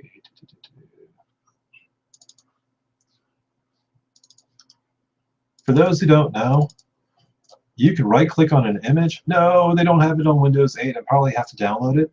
Let me see if it's actually available. Windows 8 resize image or PowerPoint. All right, let's see if they have it. If this works, it's gonna be cool. Let's see.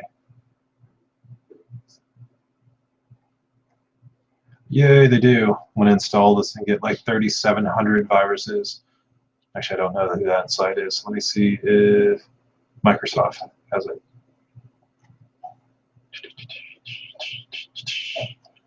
Any Final Fantasy fans know exactly what just happened there, which I completely did the wrong one because I have not been victorious yet.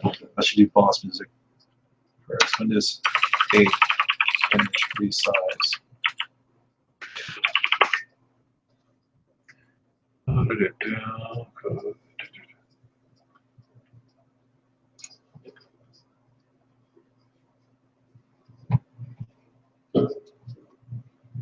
Upgrade to Windows 7. Yo. You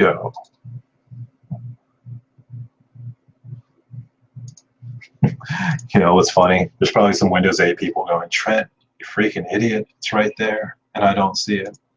Let me try one more. Windows.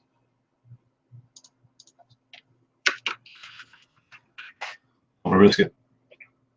I'm gonna risk it. I'm gonna download it.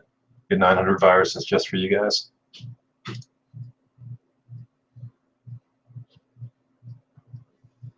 Please don't give me 900 viruses.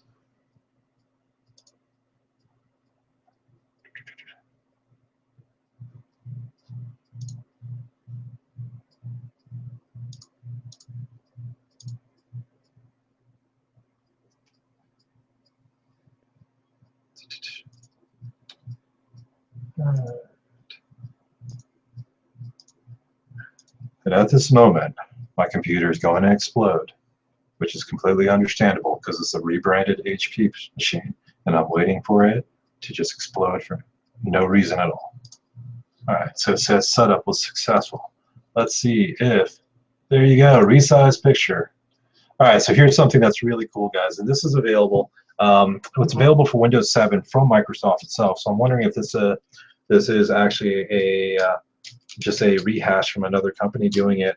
I'll see it down the line if anything happens. But if you don't have Lightroom, but you want to resize your images, you guys are going to love this.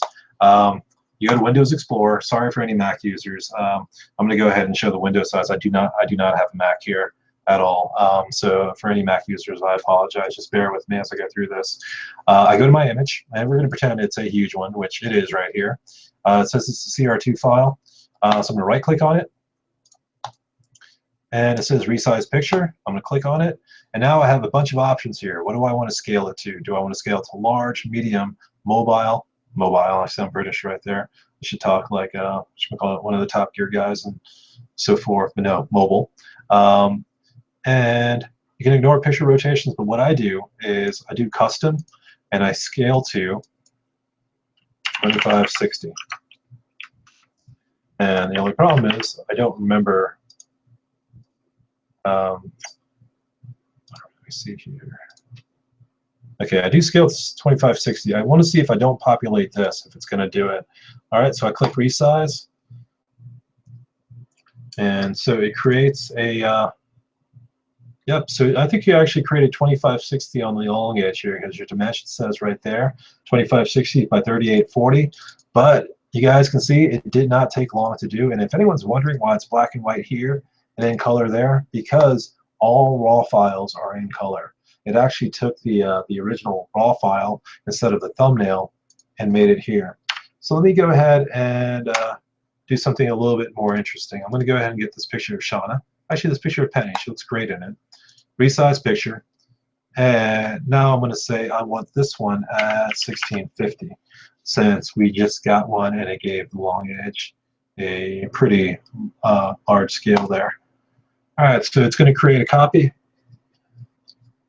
And there you go. I have a 2650 by 2475 image. If I want to troubleshoot this, it looks like it's based on height and width of the current image. I'm going to go ahead and do some crazy math here, guys. Or not crazy math. Instead of doing the first one right here, make sure this looks okay on the computer. Instead of doing the first one, I am going to scale to this one and see what it creates.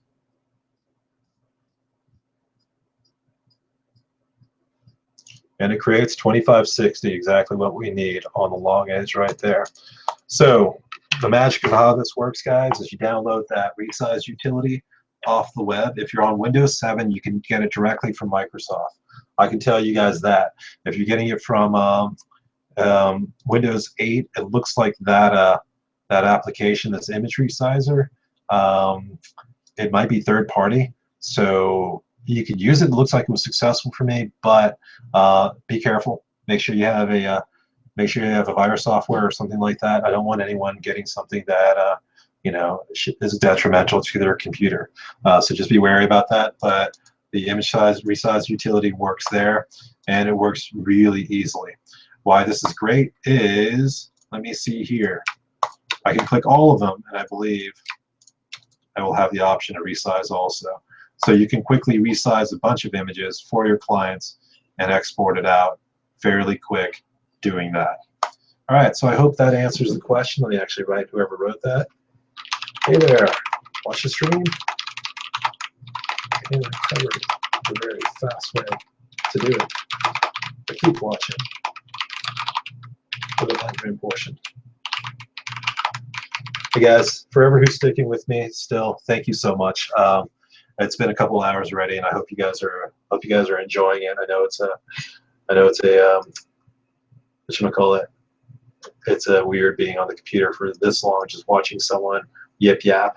But this is a great trial run for what we're going to offer for Meet and Shoot members in the sense of education and information streaming on the web. Hey Joel, Carol says her son's in -32 right now. Both you guys are sucks for you. So that's all I'm going to say. All right, guys, so now I'm going to jump into Lightroom here. I want to go ahead and show a little bit, and I will ask you guys for 30 more minutes. All right, so let me go ahead and close this. Don't need any of this right here. Let's load Lightroom up over here and import this in.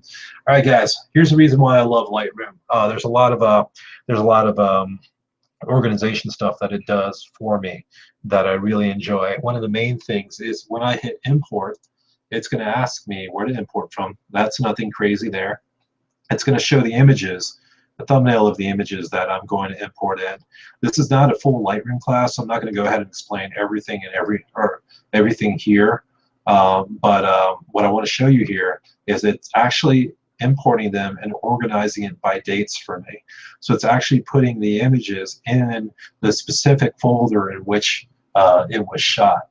And so that is a massive help, because you could shoot for hours or you could shoot for days and not dump images to your computer, but you're probably separating what you're shooting on one day. Maybe it's a day at the park, and then another day, which is a day at a Meet and Shoot event hosted by me. So, you know, you might not want them in the same folder. So Lightroom actually looks at the embedded data and moves it to the specific date which it's on. Something I want to jump at first before I import this in is show you guys something important real quick. If you go to, before you import in, if anyone's installing Lightroom for the first time, go to Edit, go to Preferences, go to General, and make sure to treat JPEG next to RAW files as separate photos right here.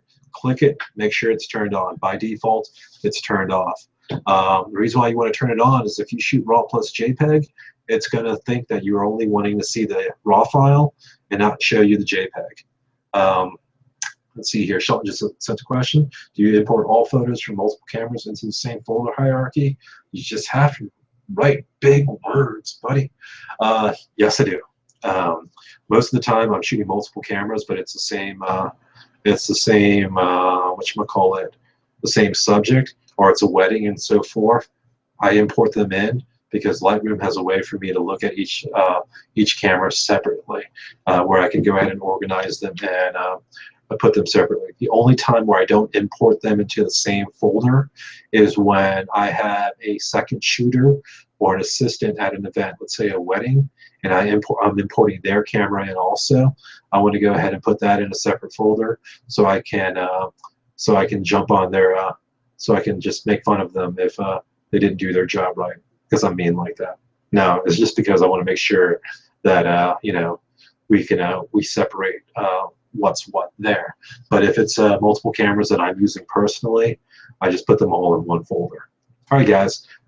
Under this, under preferences, just make sure to check treat JPEG files next to RAW as separate photos. That's important because if anyone goes to Meet and Shoot, I will straightforward tell you that I shoot RAW plus JPEG, and all my JPEGs are in black and white, because when they're in black and white, you see how light hits. You don't see color, which can easily be fixed in post-processing. You see black and white, and you see light, and light is the most difficult thing, in my opinion, to fix in post-processing. And shooting in black and white allows you to get it done right and fix it while you're there. And so I'm big about shooting right. And so when I import these images in, hopefully you'll see that you know, they're imported in with you know, being most of the way there when it comes to being used. All right, so I'm going to cancel this out because I already have all the settings I need. I'm going to hit import. Philip, I hope you're watching this because I want to convince you why Lightroom is going to make your life better. All right, guys. Something else I love about Lightroom is keywords here on the right-hand side. You can add keywords in which are both searchable by you later and also embeds the information into your photo. So when you post it on the web, it's searchable. When people do a Google search for, let's say, Smite, which some of this is the Smite tournament, or Elizabeth, or Trent Channel Photography, or hold down the Alt sign, 0169, which is now copyright, Trent Chow Photography, 2015. You guys see where I'm getting with this? I'm putting copyright information and so forth in. My phone number is my business phone number, so why not put that in, 361-6080. Don't text me right now or call me or send my phone number to any place that I should not be getting calls from. Much appreciated. Let me see here. Other things that are important. Trent at trentchow.com. Hey, I saw your photos online and I looked at the exit data and I found a way to contact you. Is this your folder? Is this your photo? Might as well be safe. So in the beginning, what I do here under keyword, guys, is there's a bunch of multiple images right now. There are more than just Smite images that I'm importing in, various photos. So I don't put very specific things. I put what's, universal things that apply to all the images, like who shot it and stuff like that. Canon, camera, Atlanta, GA, stuff like that. So I put those in. Let me check on something real quick. I had a question I thought was sent in, but all right. So those are keywords I put in there, guys. I don't touch develop settings and so forth. And then, as you see over here on the right-hand side, it creates folders here. One thing I'm going to jump on, it's a lot to talk about, but I'm going to go ahead and explain it real quick. You guys see up here where it says copy as DNG. Copy as DNG, what that is a digital negative, something is digital negative group or something like that. It is a standard set by Adobe for a universal RAW file. For anyone wondering why, NEF files are Nikon, CR2 files are Canon, .arw or something like that is Sony. These are all RAW files and they're all proprietary. Canon has an algorithm that reads their RAW files and adjusts for that. Nikon does the same. Sony does the same. And at the end of the day, Adobe has to kind of like reverse engineer it, apply it to their software, and then you can open up the RAW file and edit it. And so it does seem seamless, but there's a proprietary algorithm or proprietary software that's required to open up the RAW file from your respective camera. Adobe's feelings about that is twofold. One, are they optimizing the space or the size that their RAW files take? DNG files from Adobe actually take less space. For anyone who is dealing with space issues or actually just want to go ahead and optimize your folders, DNG files are about 66% of the size of all other RAW files. They're good. DNG files are also future-proofed. Adobe, it's a open sourced, or not an open source, I don't know, remember the exact word, but it's, I think it is open source, sorry. It's, so anyone can open up DNG files, or any software can open up DNG files in the future. It's not proprietary, so all of a sudden, if Nikon went out of business, which is a lot more realistic than Canon going out of business, and they don't release any more raw software to read, and for some reason everyone loses their raw software, what can you do? You can't read raw files. It's files that you can't do anything with. Highly unlikely situation. Everyone losing the software, not Nikon going out of business, but going to a DNG future-proofs that. The other thing too, though, and this is a little bit more complicated, but follow me here. When you edit a RAW file in Lightroom, it doesn't actually edit the original file. it references the original file and then creates a little small file called a cab file, which is a .xmp file. This .xmp file actually has the edits that you've applied on the image. So if you've changed the white balance a little bit, if you've sharpened it, if you add the clarity, if you change the color, all those little sliders that you move is in the XMP file, which is sitting like a, as a sidecar, as a cab file to the original. Why this is important is in Lightroom, it creates a .cr2, or it has a .cr2. It creates the XMP file, but it doesn't show you that there's an extra XMP file. It just creates one and puts it in its specific directory. Here's where it's important as a DNG file. It's actually embedded in the raw file. So your DNG file, all the edits that you put in is in your raw file, where on your standard proprietary .cr2 file, .nef, .arw, there's a side file. Why that's important to you is if you do not import correctly, or if you do not export your raw file and you try to open it on another computer, your changes won't be there.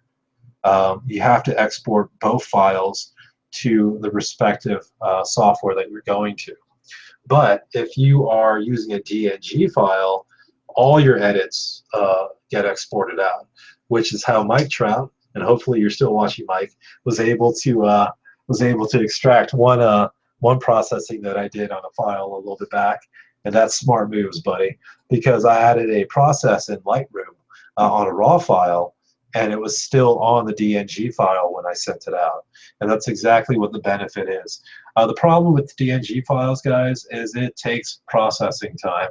If you're importing 100 photos, you're adding 30 minutes, 40 minutes to an hour more, depending on the speed of your computer, a lot more churning time, because it actually has to convert a file. It has to read your file and then convert it to a DNG file. So if you don't want to deal with waiting for your photos to be worked on, then keep it as the original. But if you want to start a process where you're saving a lot more space, and you're whatchamacallit, and you're also making it convenient for the future, then definitely use a DNG file.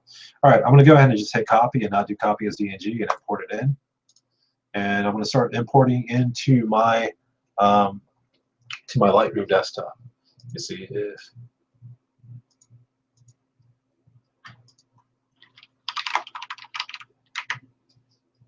all right. Let's see. Thanks for anyone who's still watching. Sounds like there's a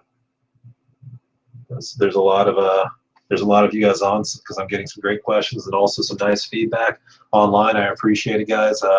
It's something. It's imagine talking to yourself. I know some of us are used to that, but essentially I'm just talking to a computer and looking at a screen, and it's kind of weird. Let's see here. Sheldon, your question. So importing 100,000 raw files as DNG would take a long time. Very much so. Even with our host computers, it won't take as long as other people, but it'll still take a little bit of time, and it's a little bit of a nuisance. So, hey Joel, hush it. ZZZ. Yo. All right, guys, importing in, looking good. Let's see what it says here.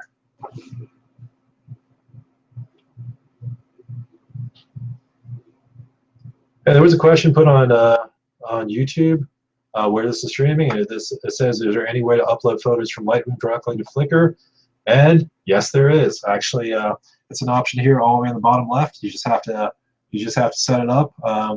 I won't go through the processes with you guys right now, but the answer to that question to Mr. Yasman is it's very, very much possible. You can directly export out from Lightroom to Flickr. So, all right, guys, so fully imported in here. I believe I moved that to, does it say data drive? It does say data drive. Okay. All right, so we got a bunch of photos here, and they're all imported in. And it looks good. If I clicked on my respective folder on the left, it will show that folder. When I import in, guys, via Lightroom, I use the default. I use the default import process. The reason being is now, if I go to the left here, I can right-click on any folder and rename it. And so I'm going to rename this one to Josie because that's who the model is. I'm going to go to the next one, and I'm going to rename this to Shauna. I go to the next one and rename this to Emily. It takes no time at all, and the reason why I'm doing this is because Lightroom has zero idea who the model is. If they did, it would be scary, and we would hit Skynet territory, and half of us will be dead within the next 15 days. So our Lightroom does half the job for you, or actually about 80% of the work for you. You just have to do a little bit of work here. So I go, and this is how I organize. And this is Jade. I'm going to purposely name someone wrong. Oh, this is Aaron and Sarah, so I'm going to do Saren, just because. And this is Victoria and Shauna, so Shawntoria. What we have here, guys, is Smite, which was a Saturday, a Sunday, and a Friday that I shot here. And so I'm actually going to make an example of this one. And I'm going to go ahead and highlight all these all these files, hitting Control A, and I'm going to drag them into this one. And so it's going to move all the files over. If there is any Explorer-based people, which I mean like your general interface, something I love about Lightroom is it's not proprietary file management. It is actually based off your basic file management interface for your operating system. So if I right-click on an image and I go to Show in Explorer, it's going to show me the exact folder it's in. So it's not gonna, or it's not proprietary. It's not a locked-in database that only Lightroom can access. If you wanted to, you can annoy Lightroom by going back a folder and renaming it. I can rename this one Smite. The problem here is when I close this, it's going to say I can't find that folder, and so I'm going to have to right-click on this, find missing folder, and let me see here. I have no idea where I left it. Is it pictures? No, it's data drive, I believe. No, that's not. Is it pictures? Nope. It's actually data drive 2015, and it's fine. There you go. I'm going to select that, and now I redefine it. But if you do it within Lightroom,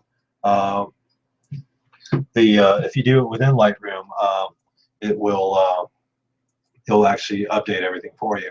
Shelton just asked me a question. The previews look blurry. Is that the screen or the podcast? It is the previews being rendered, Shelton. And so they actually will eventually look good in just a little bit.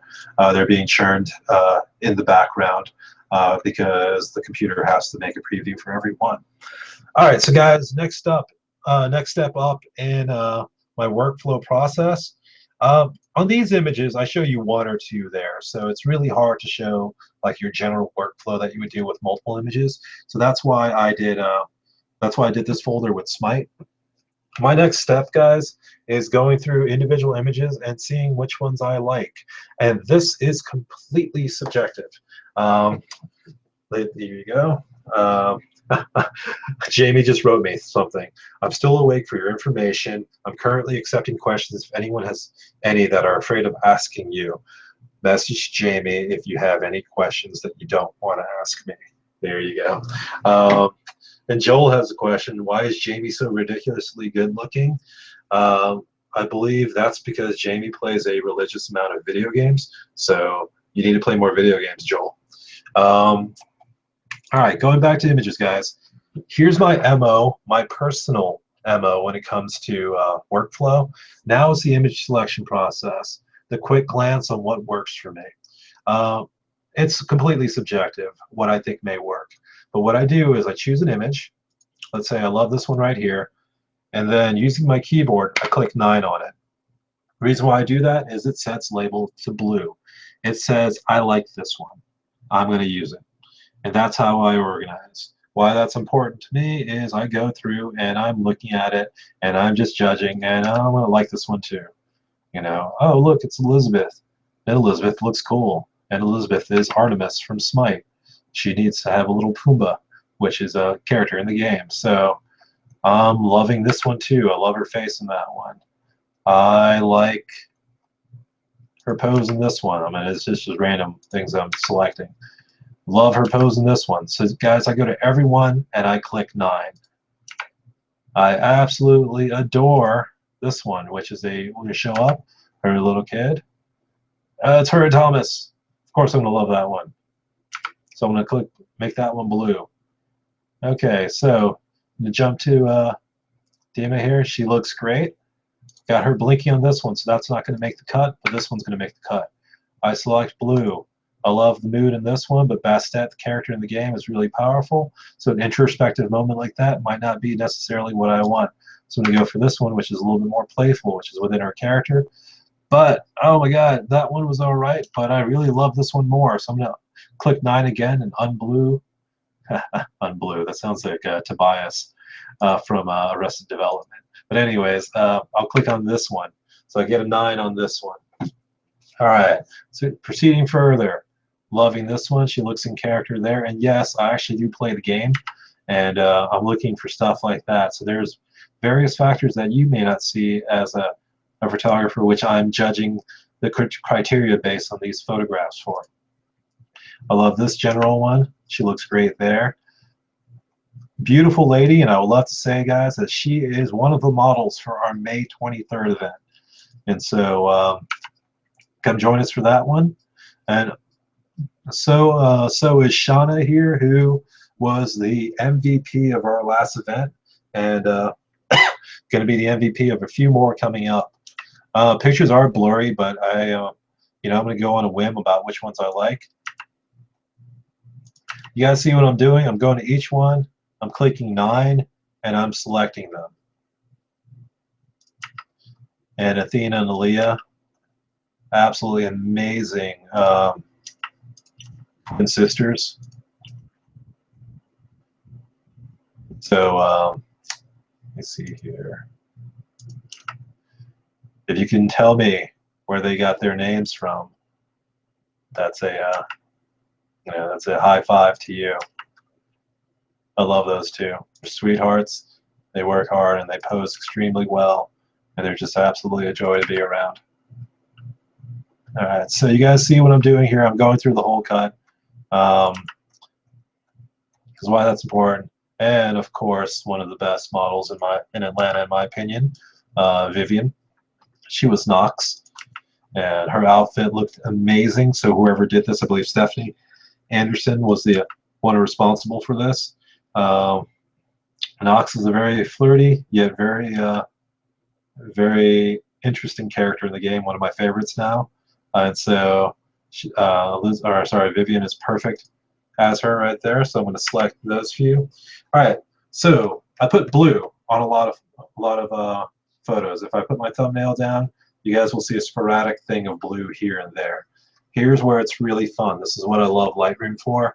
I go to attributes and I click blue, and there you go. It's only going to show me the images that are marked as blue, and that means I know what I can concentrate. I can concentrate and edit for. So that's a part of workflow there. What do I want to look at, and what do I want to edit? What I want you guys to notice is I don't delete photos, because it's just one of those things. There might be a photo that that I just missed, and I want to visit later.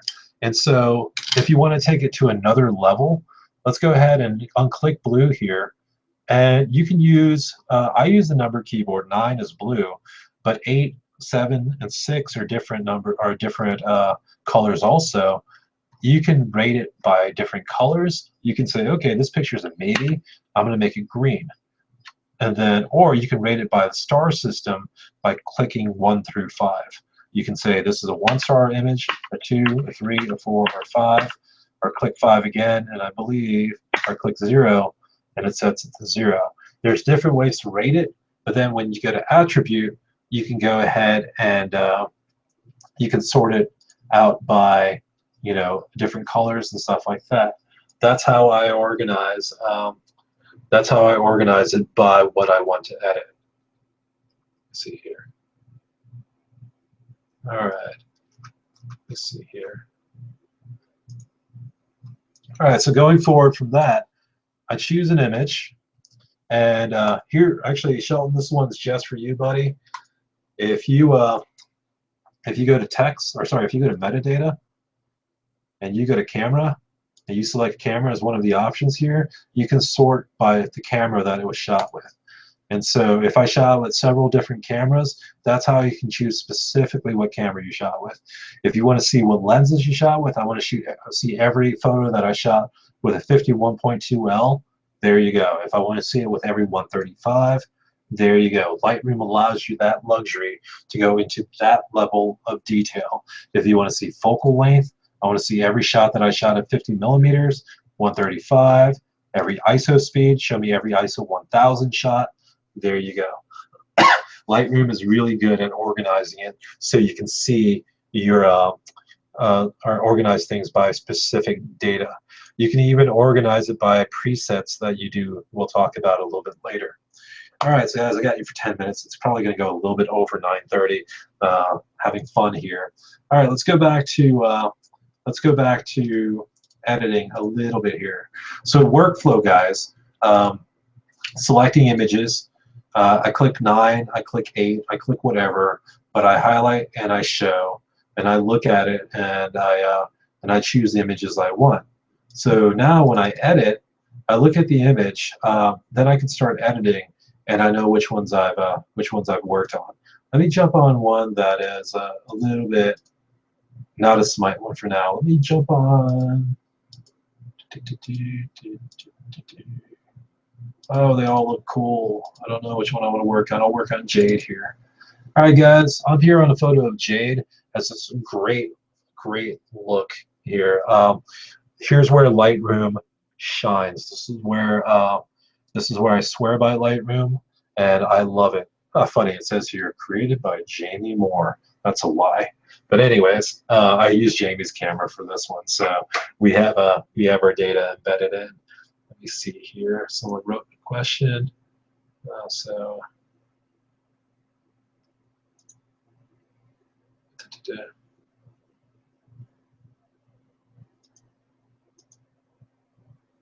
All right, guys. Sorry, I was looking at a question someone sent in there, and funny. All right, so now we have Jade's photo up.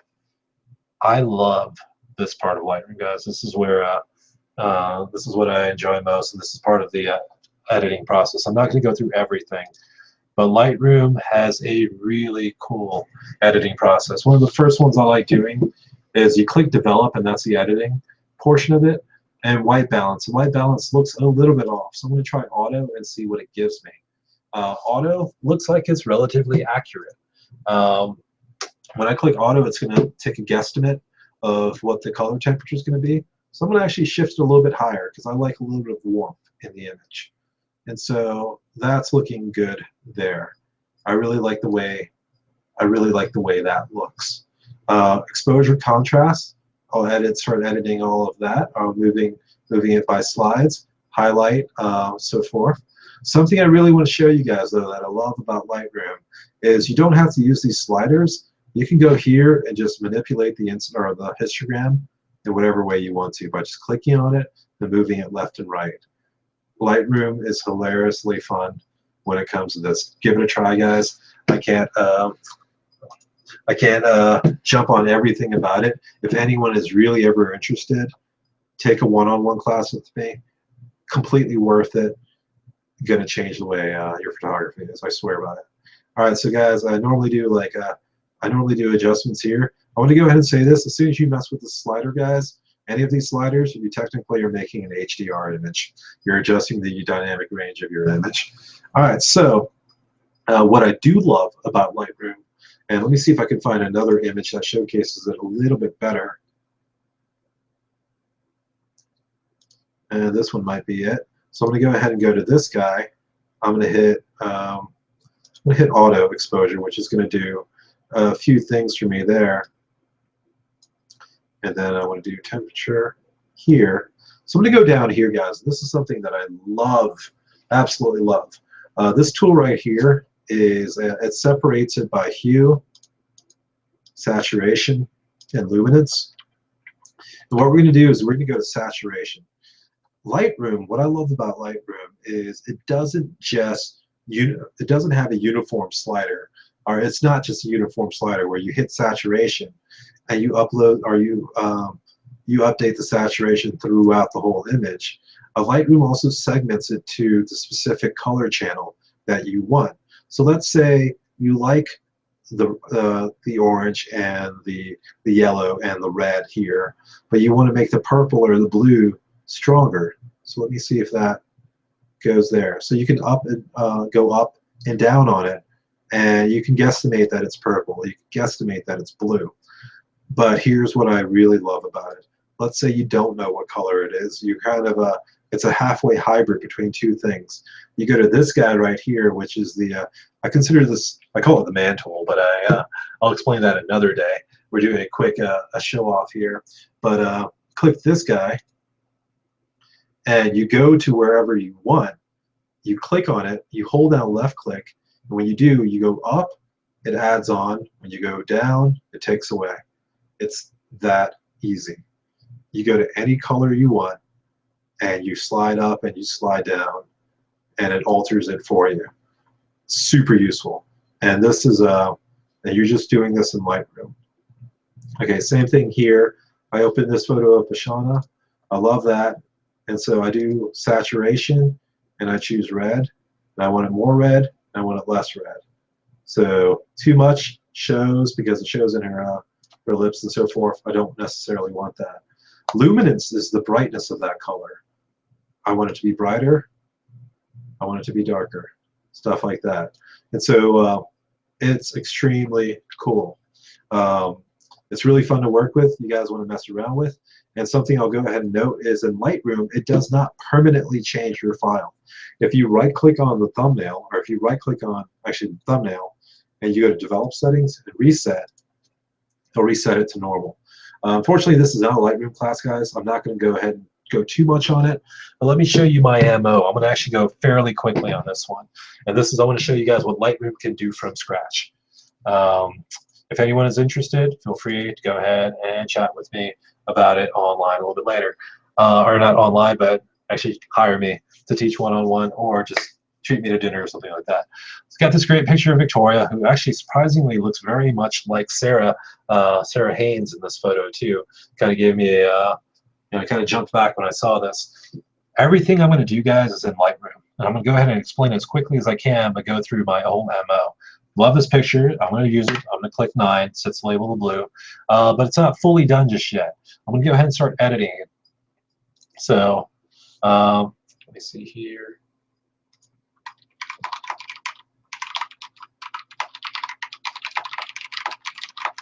Someone wrote me though, and I want to answer their question real quick.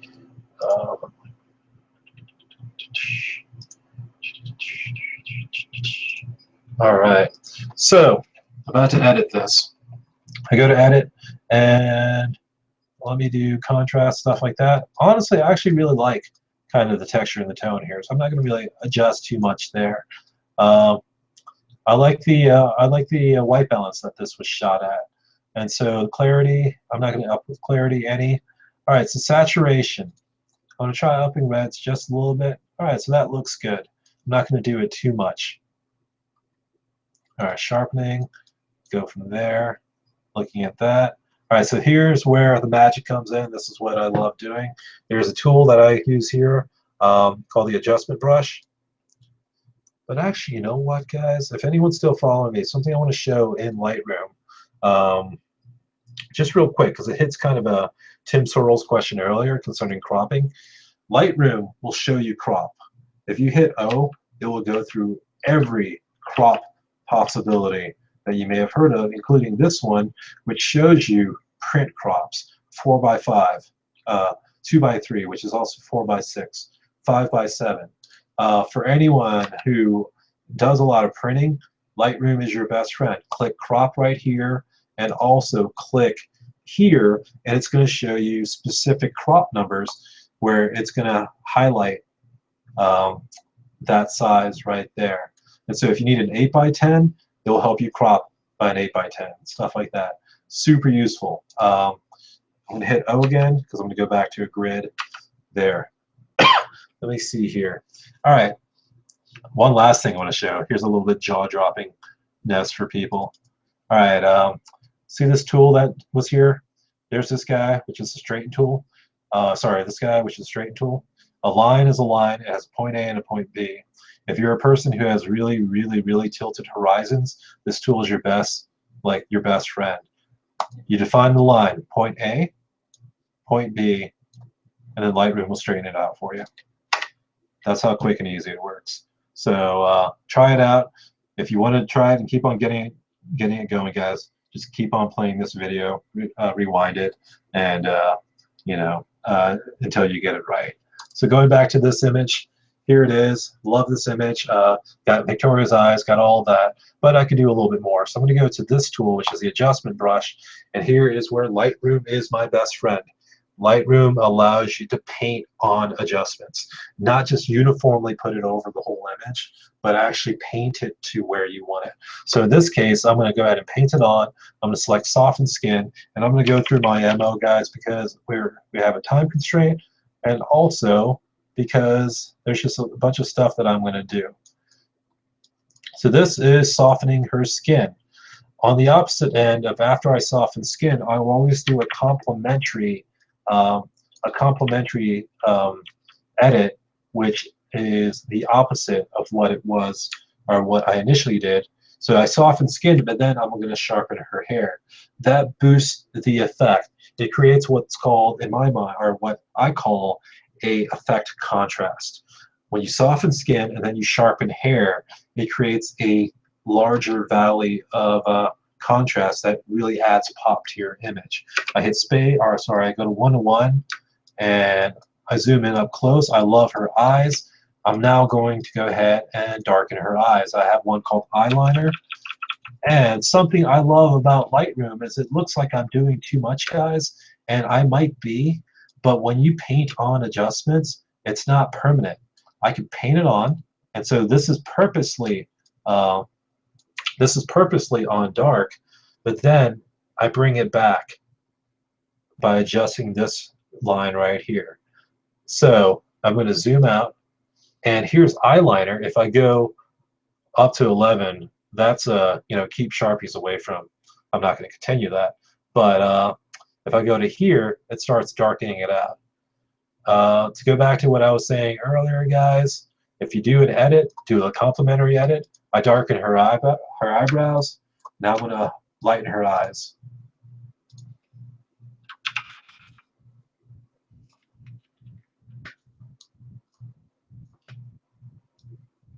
That's going to add extreme pop.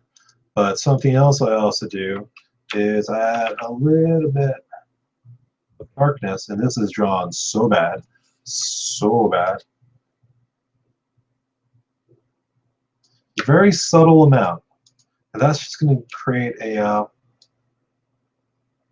edge that really adds or emphasizes her eyes. So now I go to fill, and bam. Just a few quick edits, guys, and look how much more that I've gotten done here. The picture is beginning to look a lot more like what you would see in a catalog. And so another thing that I would do is contrast in tone and so forth really pops out. So I'm going to go ahead and do dodge, exposure, contrast a little bit more, and I'm just going to paint it on. I don't necessarily know. I'm just kind of on a whim where I'm going to put it, because I can always tone it down a little bit later, which I'm going to right now. And it works for me. And on the opposite, click new right here and darken, do that. All right, so these are the edits I've done really quickly. Did this via Lightroom, and there is a vein that comes from how she's positioned her head. And so I'm going to use the spot removal tool, which Lightroom has. Get that there. And let's see how that does it. I don't necessarily think that's the best place for it to pull from. Let's see how that looks. It's doable. It works. All right, so we have this edit. If I press Y, guys, The one on the left is before, the one on the right is after. That was done in sub 5 minutes. That's a quick edit right there. That's all done via Lightroom. Where I could, this is what I love about Lightroom, guys. I am not a person who says you have to use one thing or the other. Lightroom works with Photoshop, so if I right-click on this and I do edit, I can edit it in Photoshop, and I'm going to quickly do something there.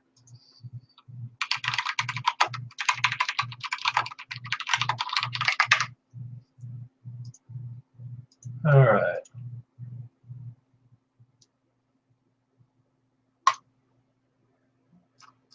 All right, so now I have this open up in Photoshop, and I love the way it looks. I'm going to just add things I don't need, like liquefy, and kind of bolster her hair out. Just make it a little bit more. Bring this line in, get this hair out a little bit more.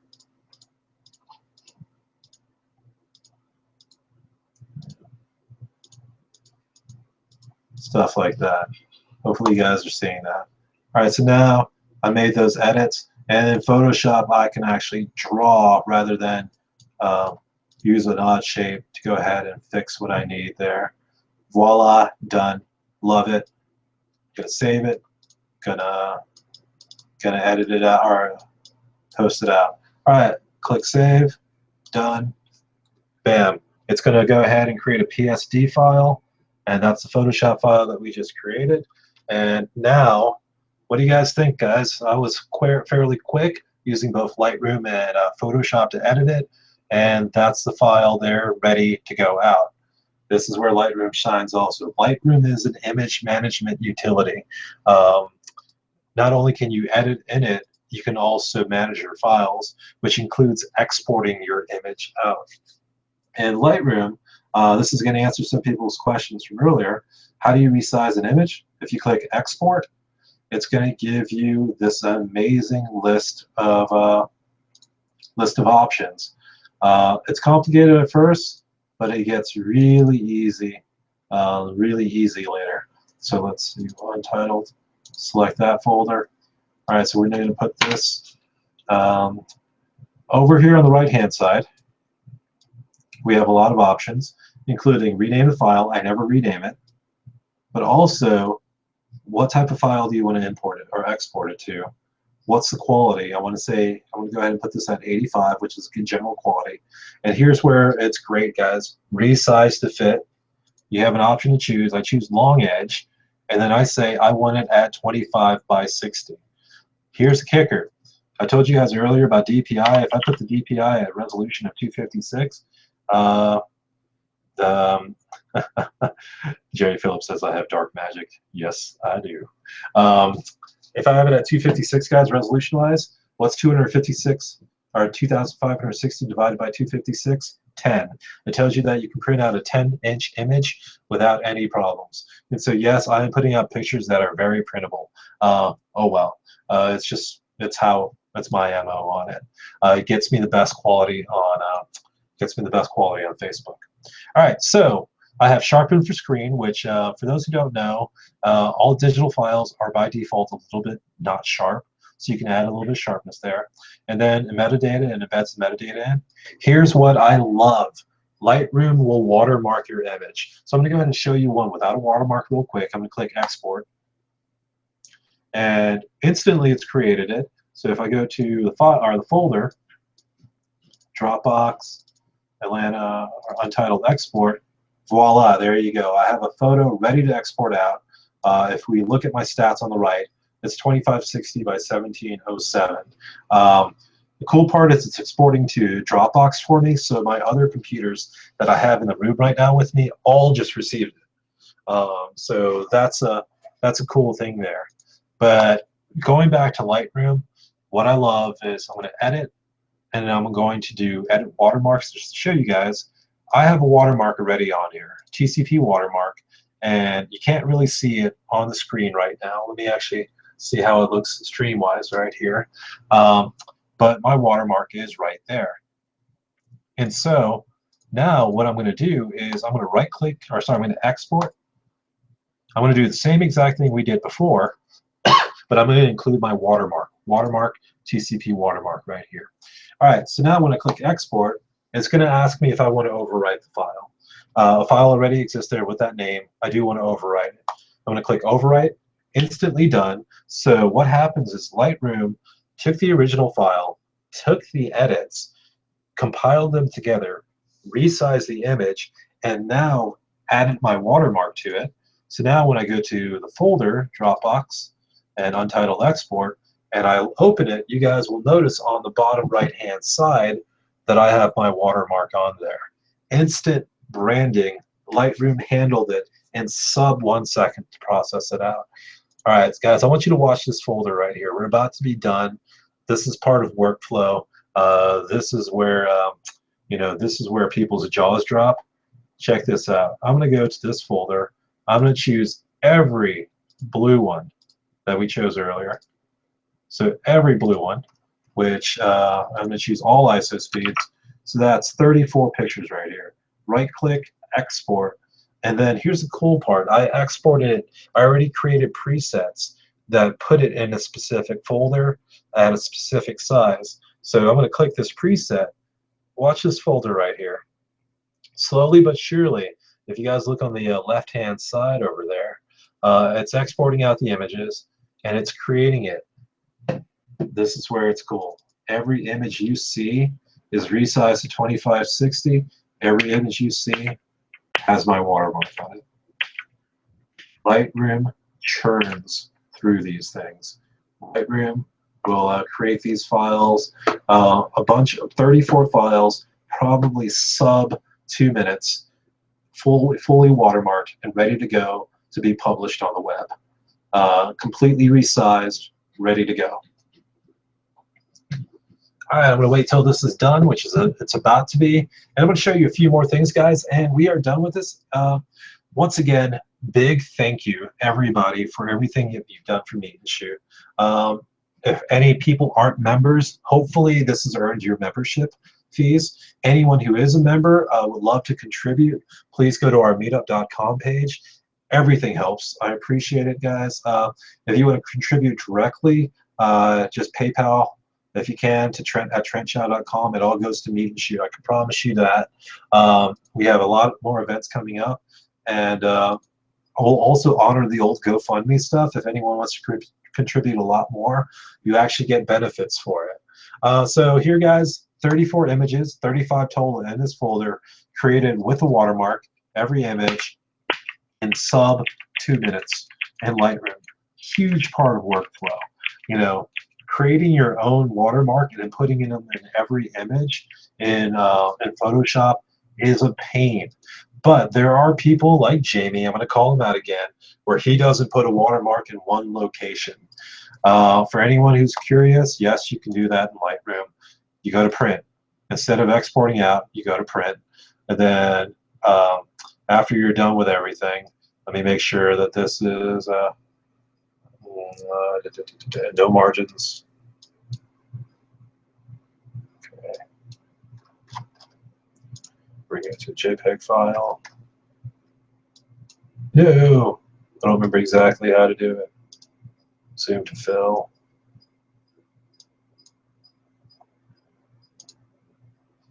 All right. So guys, 1 second, because I forgot how to remove margins. But the reason why I'm here is if you go to Identity Plate and you choose your identity plate and use a graphical identity plate, if anyone is interested in this, it's something that I can teach later on the side.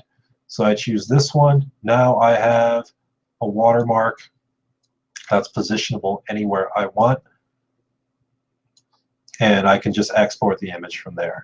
It's a lot more work, but if anyone's curious, yes, you can, in Lightroom, position your watermark anywhere you want on your images. This border that's right here, it is removable. I just don't remember exactly where that option is. It's normally under margins, but for some reason I cannot turn that off, so I believe that's probably related to the printer right here, stuff that I need to just change. But that part there just shows you can move that anywhere you want. All right, guys. Very last thing I want to show you guys is what I love about Lightroom. and that is presets. So got this picture of Jade that we worked on earlier. It looks great. I'm going to quickly edit it and add a little bit to her hair. Get her hair a little bit sharper and a little bit more detailed. And so now on this left-hand side, I have a bunch of presets that I've built over time. I'm not going to share these with you guys just yet. Maybe if you guys can move me, I'll go ahead and send a few out. But they will affect the image with various alterations. And I have one gold, silver, black, and white that I've used for a while that creates a very contrasty, very special black and white that fits the or kind of what I enjoy in a black and white image. I also have another one called the Moment of Impact, which was used for a lot of flower photos that I took. Madison, I had a great one in the woods for her that has a different, or has a softer color palette. But the Moment of Impact is a really nice black and white one also that I have. All right, guys, thank you. That's workflow for me. We answered questions about printers, going out to printers and so forth. We answered questions about going out to hard drives. Hard drives, I mean, you have to really just put it, just kind of how your file management itself. Feel free to send me any questions that you may have with that. You guys see how to export it to the web. That's the important part two. Something I did notice is something Johnny did say he's had a really hard time with the Flickr one. Because I'm a person who cares. Let me see if I can get it working for you guys real quick. Go to library, go to Flickr, setup, description, publish service, blah, blah, blah, authorize, authorize. Okay, I'll authorize it. Whoa. Agree to that. Once you grant it permission, it's good. Replace there. All right, so it has all of this, include video files. I'm going to change the image quality. Johnny, if this works, yeah, feel free to punch me. 2560, sharpen for screen. Add a watermark. We're going to add a TCP watermark. Don't do any of that. We're going to make it public. Put it safe. Click save.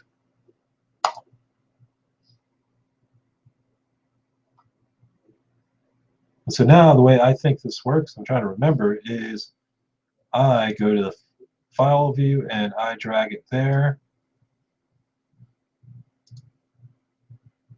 And then I click publish. All right, so it says updating photo stream. And now I go to Flickr. To photo stream, and it is my latest file right there. Johnny, I'm sorry, buddy. It was that easy. Let me see if I can do another one just so we can make sure, because this looks like all the same stuff. What about that one that I just did? Victoria, or in the Shantoria folder. Right click there, or drag it to this, go to that, click publish.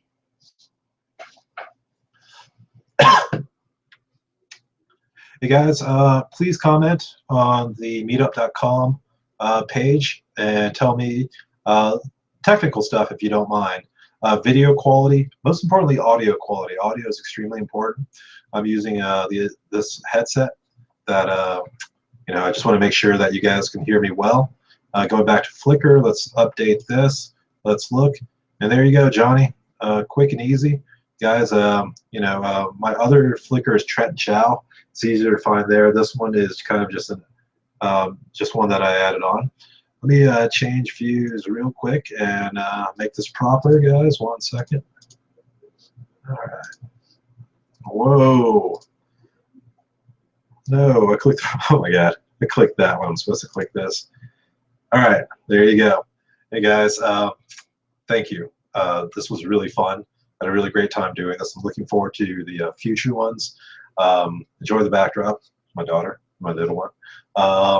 Enjoy all the swag. It was awesome. In the future ones, definitely send questions in. It looks like it's fun to cater to. We're going to find other ways where you can actually be readily readily available and chat with me while we do this.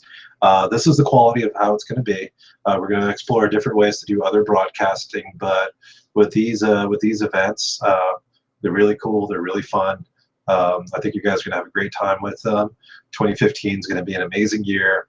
And big thank you to everyone who stayed and watched through most of it. And big thank you to all of those who are going to watch it in the future. I had a lot of fun doing this. So I'm looking forward to seeing you guys in person at all the events coming up. Hopefully you learned something a little bit about Meet and Shoot. Take care, guys.